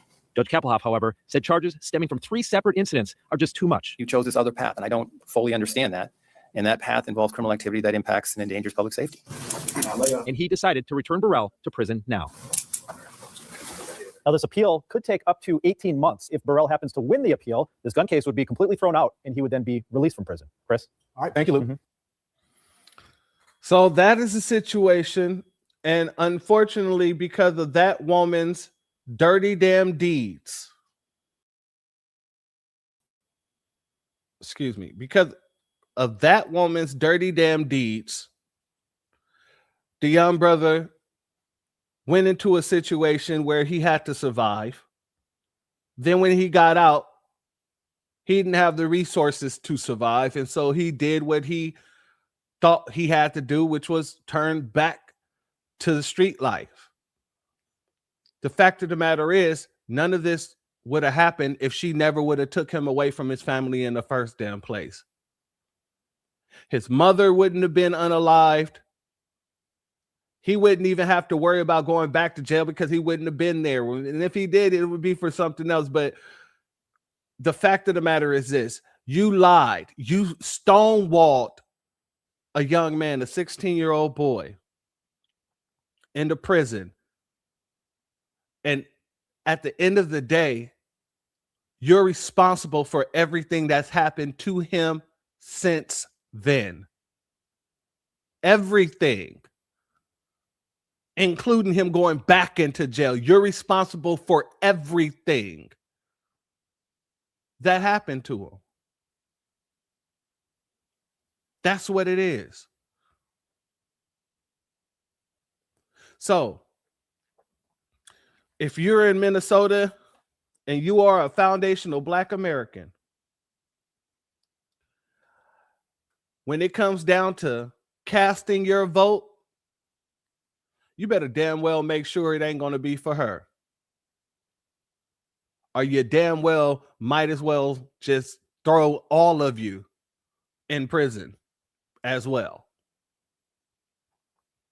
I don't think that she's going to make it to be the governor. Excuse me. She just might. I'm optimistic that she won't be.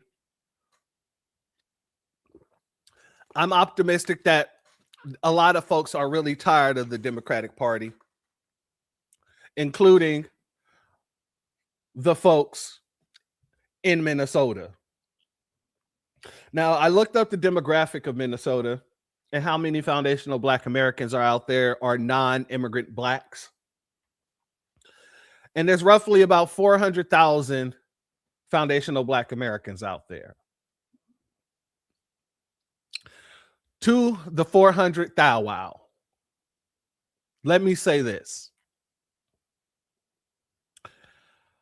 You know what's going on out there. You know what's going on out there. And you know what she did. Now, y'all might not be the largest number, but you're damn sure larger than the Somalis. There's only about 80,000 Somalis in Minnesota. So your voice is still more powerful than theirs. You got to call this stuff out. You got to call this stuff out. You got to share this message. You got to make sure everybody knows and remembers Amy Klobuchar. in everything that she did to Mayan. Because that could be your children next. If she did it while she was DA,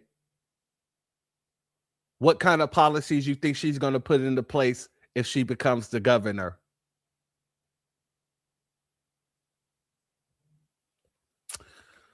But family, you got Tim Walz out of the race. Amy Klobuchar might be in the race. But at the end of the day, this is just day 5 of 2006. But with that being said, family, if you're not subscribed, go ahead and hit that subscribe button along with the notification bell so you can be notified whenever videos like this drop. Please make sure you're hitting that like and share button so we can beat up the algorithm. Make sure we get this message out to all the ears that need to hear. And if you have not done so yet, please click the link in the description. Go to change.org and put your signature on the petition for reparations. And with that being said, let me give a B1 salute to our good brother Drew Laston. Thank you for your Cash App donation. Your donation is blessed tenfold. I appreciate your contribution as always, good brother. And let me also check and make sure here. Give me 1 second. 1 second, family.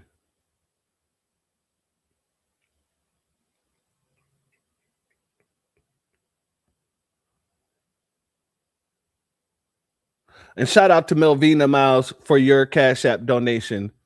Your donation is blessed tenfold, and I appreciate your contribution as always. Much love to each and every one of you. Thank you all for being here today. Like I said, Tampon Tim, that's just one dim. We got so much more to go. I'd like to thank each and every one of you. Thank all my mods, my members, everybody who donated by Super Chat, Cash App, or anything else, Venmo, whatever the situation may have you. Much love to each and every one of you. I'd like to thank all my mods, my members, and my Patreons, and thank everybody who's going to catch this on the replay game. When I say we have to get this message out, for those who don't know about Amy Klobuchar, this is why. That's why I made sure to take the time to bring up the case of our good brother, Myron. Because Mr. Barrow went through something that we see all too often. And it's from the party that claimed to be our friends. It's from the party that claimed to be the ones that protect and provide for us. And they don't. But they do for everybody else. When this election come up, I look forward to seeing them fall flat on their damn faces. Much love to you all. With that being said, family, the doors of the church are now closed. Have a beautiful rest of your Monday. Peace, family. My grandfather built this country, man. He fought wars for it. And most places he went wouldn't let him sit down and get a cup of coffee. I can't even catch a cab in New York. You know, it doesn't matter how many degrees I get. All you people see is color. Your grandfather was an immigrant. You're American. My grandfather was born here, Duke. And you people still look at me as just another nigga. I know that the government, whatever, can't stand us black people. He's doing everything in the world to make black man be extinct. But I'm going to tell you one thing. Us black people going to survive. So fuck everybody. I'm out.